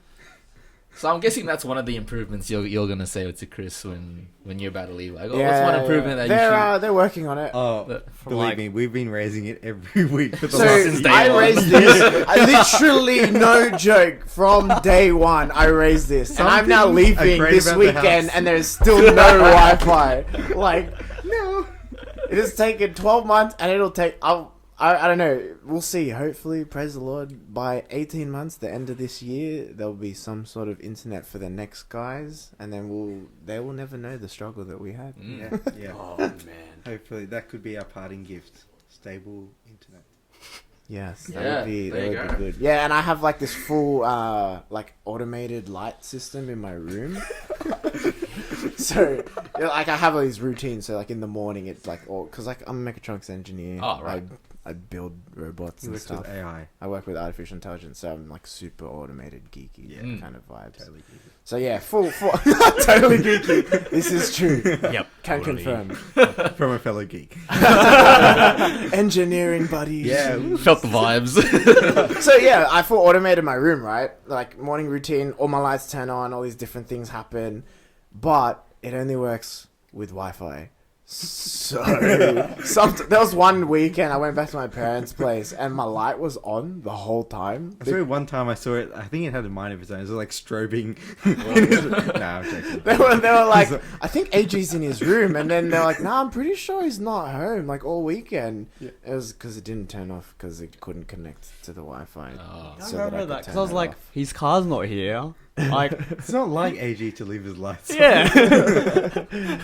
So, and so that usually also happens because it's pocket Wi-Fi, right? Yeah. And it doesn't reach across the whole house. Right. And the living Yeah. room's on the other side of the Yeah, house. yeah. So if it's an evening, one of the guys will bring it connected to the TV. They'll watch some stuff, and then they'll leave it there. Oh. So then, and my room's on top of the office Yeah. where it usually lives. So then I just get no Wi-Fi in my room, and nothing works. And I'm like, So can't I'm believe- looking forward to going I back. can't home believe with that even one. on the podcast, Wi-Fi has taken up a good like 5-10 minutes. Just like every house meeting, it's just like us wonder all how many bagging on the cumulative Wi-Fi, minutes we have going spoken over, about rehashing the everything that's wrong with It's the first item of the agenda of the meeting. All right, It Wi-Fi. literally What's the is. progress? Where are What we else? at, guys? What else? Ah, What else? no. What else?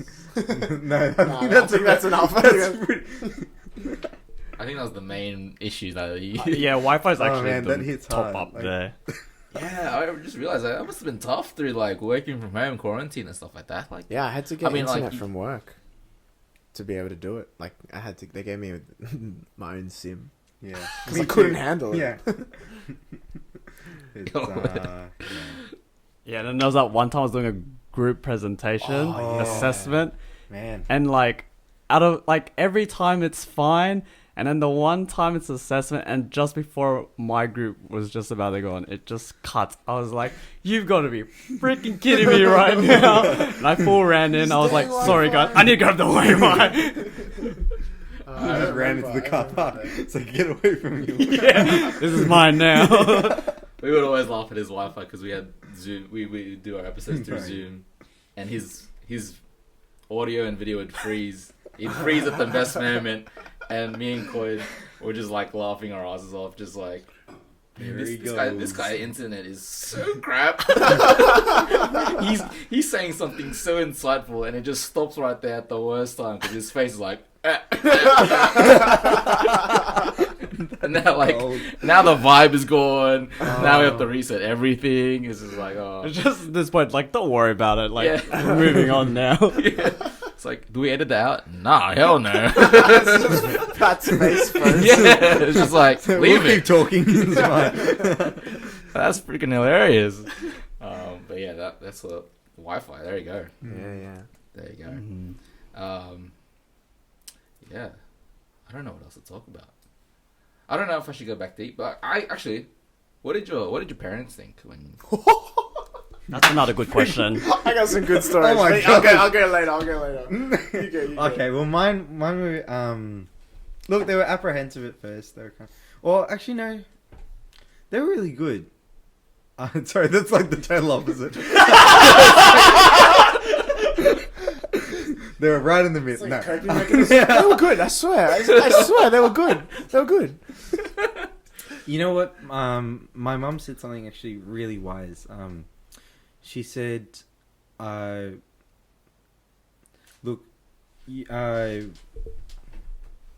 just trying to think of what she said." Yeah. So she said, "I'm so distracted." Sorry, Pat, I can go first. Well, they just said good. All right, your turn now. Nah. Get out of here. But mine is pretty simple because I think my parents realized this restlessness has been going on for quite some time as well. But I think just explaining like the whole environment and where I'm at, it's just like, mum was like, I don't see anything like the problem. Like, it's in a good environment. It's a good experience. Well, it's only for 12 months. It's not like you're gone forever or whatever. And yeah, like, you're going to learn a lot because mum moved out when she was young as well. And so she understands like, personal development that comes with that as well. Dad's like always pretty chill anyways, so he's like, he was just supportive. He's just like, just want to make sure like, what I'm doing is the right thing. It's like, finally. Yeah, probably deep down Dad's like, finally I don't have to pay another electricity bill under this guy's name or something. This guy's always up so late playing games. Save so much money. Yeah. Well, actually, that's what my mum says. She's like, our water bill has gone Yeah. down significantly because of all this. No, I doubt it's. I swear it's the leaking tap outside that they fixed. That's what they told you. Sorry. But yeah, Mum puts attributes that to my absence of showers. It's just like Dad actually told me, he's like, you know what? Ever since you left, electricity actually went down. Electricity bill went down. I was like, okay. I just didn't know what to say with that. I was like, all right. But parents were pretty supportive. I think it was just like because it was an incremental thing. It wasn't like a sudden like, oh, I want to move out. So yeah. I think like the reason I was switching up, between like sort of apprehensive and supportive. I'm just trying to rationalize this now. No, like I think I've wanted to move out. I had wanted to move out for a long time. And I know my parents wanted me to move out for a long time as well. So it was kind of mutually like agreed upon. But I think, so as I was sort of saying, I'm thinking about this, and I was thinking about the priesthood and that sort of thing. Like that, I don't think they were completely expecting it, but I mean, my mum and dad are both very much in the faith, and brought us up in the church. But it sort of like was just like real, I guess, at that stage that I was considering that as just being open, But yeah, my mum said, you know what, like they were really supportive, and mum was saying that whatever you discern or whatever you decide, don't go in there just asking what it is that God is asking you to do, but also try and ask like why, like maybe you won't like know everything, and maybe it's not for you to know everything, but at least ask that question: why are you being called to to this particular vacation or not, and what is it in your character and in your experiences and your past and in everything that's led you up into this moment. What is it that's sort of leading you? So that was really helpful, and it's still been helpful in sort of determining like the approach that I take to this period of time. But they've been really, and we've actually grown closer as well, just going back and visiting them. Like I visit them maybe once every 2 weeks or 3 weeks. And it's just wonderful. You know, we play board games. I bring a new one every week. And somehow my dad starts off with, how does this work? And then he's like, boom, I've won. And I'm like, come on. But, like it's really fun. You know, we just share a meal. We spend time. We might watch, some Netflix or something. But it's really lovely. I think our relationship's grown a lot better as well. You know, that kind of absence makes the heart grow fond as well. Yeah. So I've really seen the fruits in that aspect as well. Yeah. It's funny. So my dad was similar to Pat's mum, kind of like, yeah, it's only 12 months, like, don't see why not. Like, seems like a good idea as long as you're, making the right decision, kind of thing. My mum, though, she did not get it at all. That's just filler stuff. Yeah, filler mum, bro. Like, she was like, I was like, Mum, like, I'm gonna go, how it grows a man, like, grow in holiness, and like, many moments for sanctification and all this stuff, and like, through different personalities, it'll be challenging, but it'll be good. I'll learn stuff, understand where God's calling me. And then she's like, okay, are you paying rent? Yeah. It's like, it's not that much though. And she's like, you're wasting your money.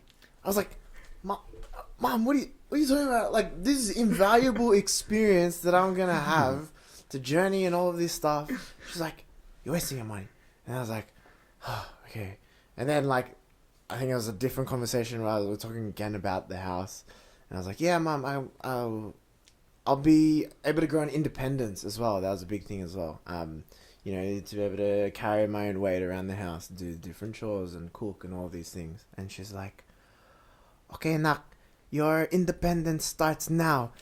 Your sanctification starts now. You vacuum the house now. And I was like, fuck! I messed up. I brought that on myself. Man, I was like, God, here I am following you, and my mom's tearing me up right now. She's like, your sanctification starts now. You vacuum and mop the floors. And I was like, okay. I was like, yes. It's been like, it's just a prank, Mom. Just kidding, I swear. Legit. But then, but what Dan was saying about, in absence, the heart grows fonder. Like, my relationship with my parents has, like, developed so much, over this past year. Just going back on the weekends, spending really intentional time with them. Because when I was home, like, I'd be in and out doing my own thing. We'd all kind of sit there, watch TV, but not really talk, like, really in depth, like, how's life and, things like that.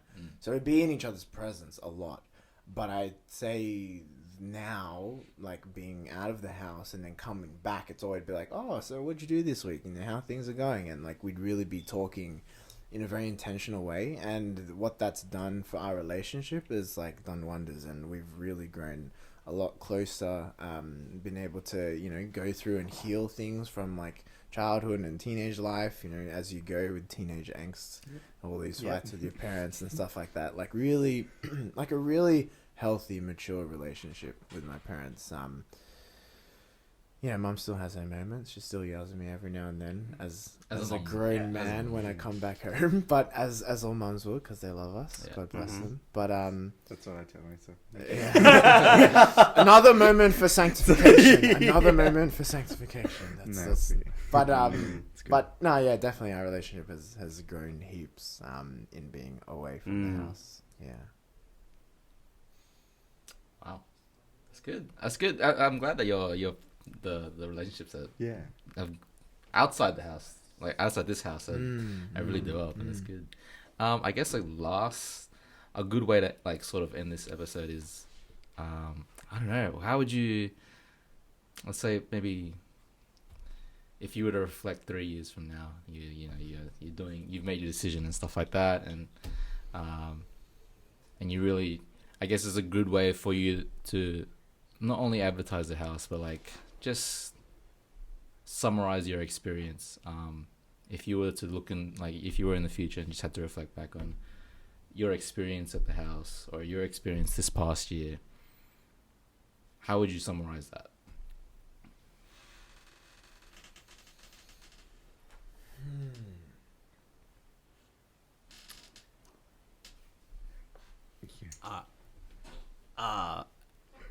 What pops into my head like immediately is like knowing yourself at a much more deeper level, and like emotionally, spiritually, I guess even physically as well. And I had a word in my mind then I lost it. I think for me, I lost it. for me, like it's probably, to summarize my journey, like I've really been able to like if you think of like a flower blooming, like really bloom, just in terms of my understanding of myself, my growth, like there's always these things that you strive for, right? But then this is the time, like in all those areas where it's like spiritually, emotionally, physically, like you strive to have these goals, but then over this past year, through the structure of the house, accountability of brothers, heaps of time with the Lord, I've been able to grow in each one of those areas and really do things that like I wouldn't have thought I'd be able to, have as a man. For example, that thing about pornography, like that was a struggle for my entire like teenage and then like young adult life.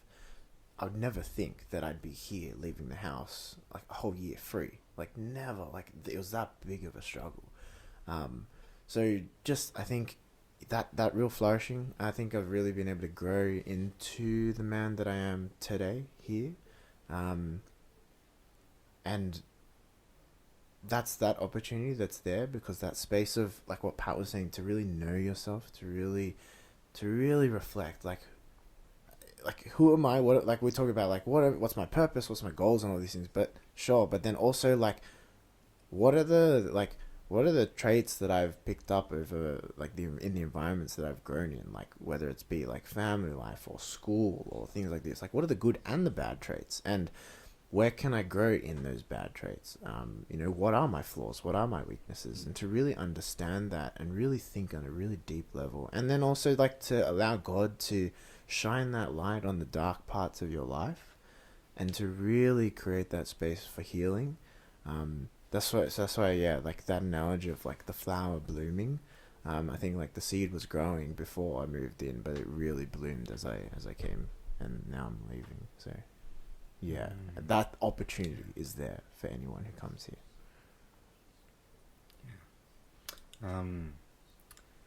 I think if I just in a phrase, like 3 years in the future, looking back, this would be like the year I made a commitment.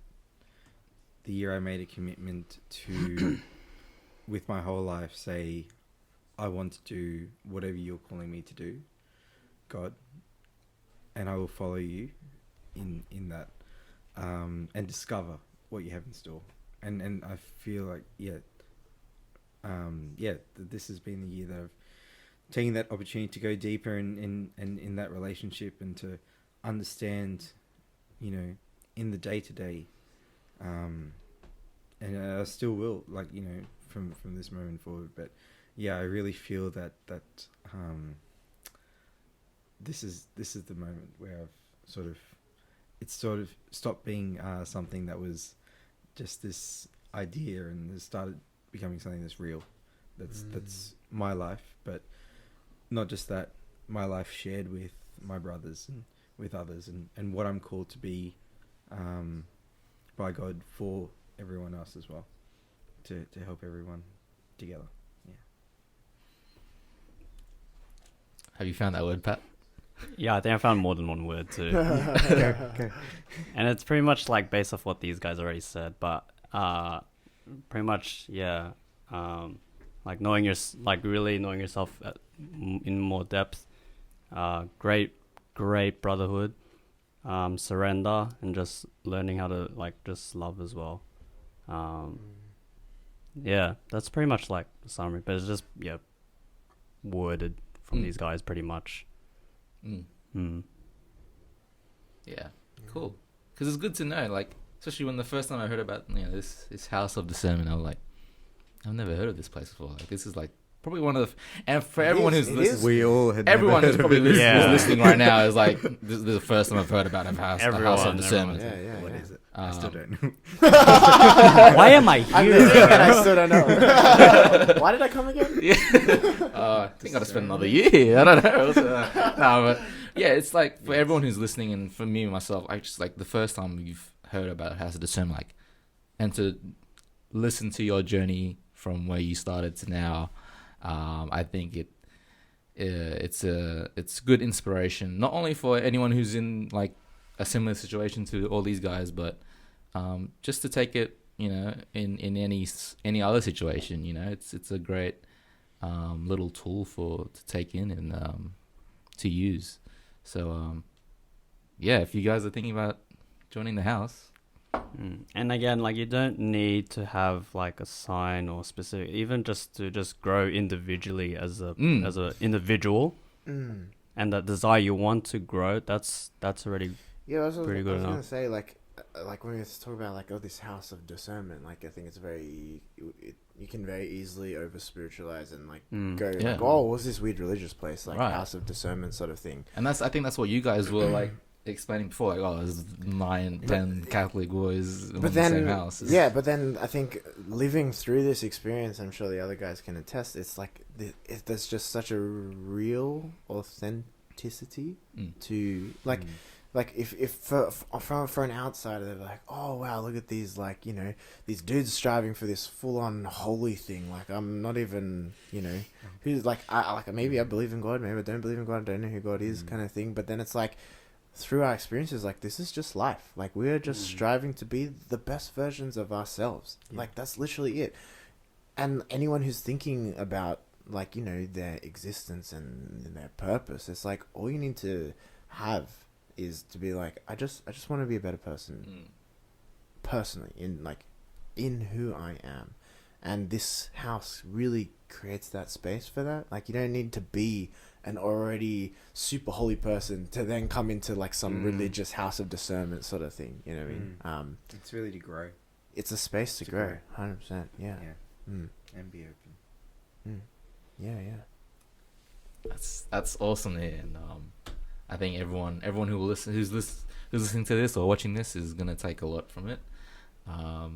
So yeah, I mean, from your stories, just Daniel and AG is like crazy, from emotional to like, damn, that's so true. Like, you felt that before. It's like, so yeah. I think everyone who, especially including me, I think we've learned a lot today. So yeah, again, thanks Daniel, thanks AG for coming through. Thanks for having us on, man. We were like, who knows? Maybe in 3 years' such time an we'll be honor. like, hey, remember Such that an honor. last episode you did? Look where you're at now. And when we might do a podcast episode on that. Like, And likewise, remember it's when you guys are famous, yeah? Yeah, please. Of course, please, of course. remember, We'll- The game internationalists. Like, Stay humble. That's what it is. I ain't gonna be humble. I'm gonna forget all you faces. AG who? Daniel who? Whoa, brothers for life. What? What a lie! After all we've been Was this through. whole conversation like nothing? What Yes. happened 2 hours Yes. ago? It's like that's why I let them say the answers and then say my answers. So Yeah. that's- That's almost the last one, because like they say their parts and then I go in, but then that one time I went first, I was like, that's when I stuffed up. I was like, I lost words and like, no, I don't like this. You two first. But yeah, it's good because Pat was like, we were having trouble finding ideas for an episode this week, but this turned out great. it was awesome. Yeah. Yeah, and That was our definitely had a pleasure. great time, It was and our Yeah. pleasure. it was great to see the house, and yeah, it was great to meet these guys for the first time. So yeah, hopefully maybe we'll do like an episode for like whenever you Meet guys some of the other guys. Yeah. most of the other guys. Oh, Yeah. of course. It just gets Andrew. crazy here. Engineers by HP Boys. I'm waiting for it. Just saying. He's really adamant on that. The dude told me to go to confession. I just wanted a song. I didn't mean anything by it. I don't live that life. I told you to say it. Yeah, I was so egging him on to do. he told me to say it. So I was What a like, stitcher. all right, What a I'll stitcher. say it. He's like, Oh, you got to go to confession, bro. I was like, oh. oh, man. You know what's the best part too? Because it's live, right? So they don't see it until a bit later. So as soon as Lemma said it, I put a message like, oh, sorry, bro. And he doesn't know it yet. And then it goes, and he's like, Pat, I hate you. This guy's not a man of the people. Like, I just asked a request. Oh man, but I'm gonna leave him with that. I'm gonna make sure he makes he sings Engineers by HB Boys at one point. But then again, thanks guys for coming through. Yeah, Thanks for having us. Pat, thanks for generating this idea and making this episode happen. collective effort. Yeah, it was good. It was very good, very good. Yeah. Yeah, if you want to listen to this, we're on Spotify, Apple Podcasts, Google Podcasts, Deezer. We have a lot of actually Indian listeners from. Were you gonna look at me when you said Indian? No, are you Indian? Daniel's Indian. Are you Indian? He is. I'm Indian. Yeah. Hi, Indian fans. You wanna say Hi, something? friends and family. No, I was like, you know what? On the drive here, I was like, you know what? We've had a lot of Indian listeners lately. Oh, that's pretty random that you brought that up. Yeah, I know. Well, I didn't know he was Indian. There you go. The more you know. But That's yeah. awesome. That's awesome. Again, we're also on YouTube, doing more videos and stuff like that. Watch out for more guests, of course, upcoming in the future. What else? We're on, of course, they said it before, Facebook, Instagram, Twitter as well. Go follow us there. That's where we post our episodes. That's when you know a new episode is out, and that's where you want to listen to. Go listen to our different episodes as well, because there's some pretty decent topics that some of you guys can relate to. So yeah, go for it. But this one right now, it's a banger for sure, and definitely you'll get a lot out of it. So yeah, again, thanks for listening, and we'll see you guys soon. Just like how we scripted, guys. Good job. Perfect. Executed. We didn't have Floyd's outro, To but the T. we'll see you guys later. Laters. Bye. See yous.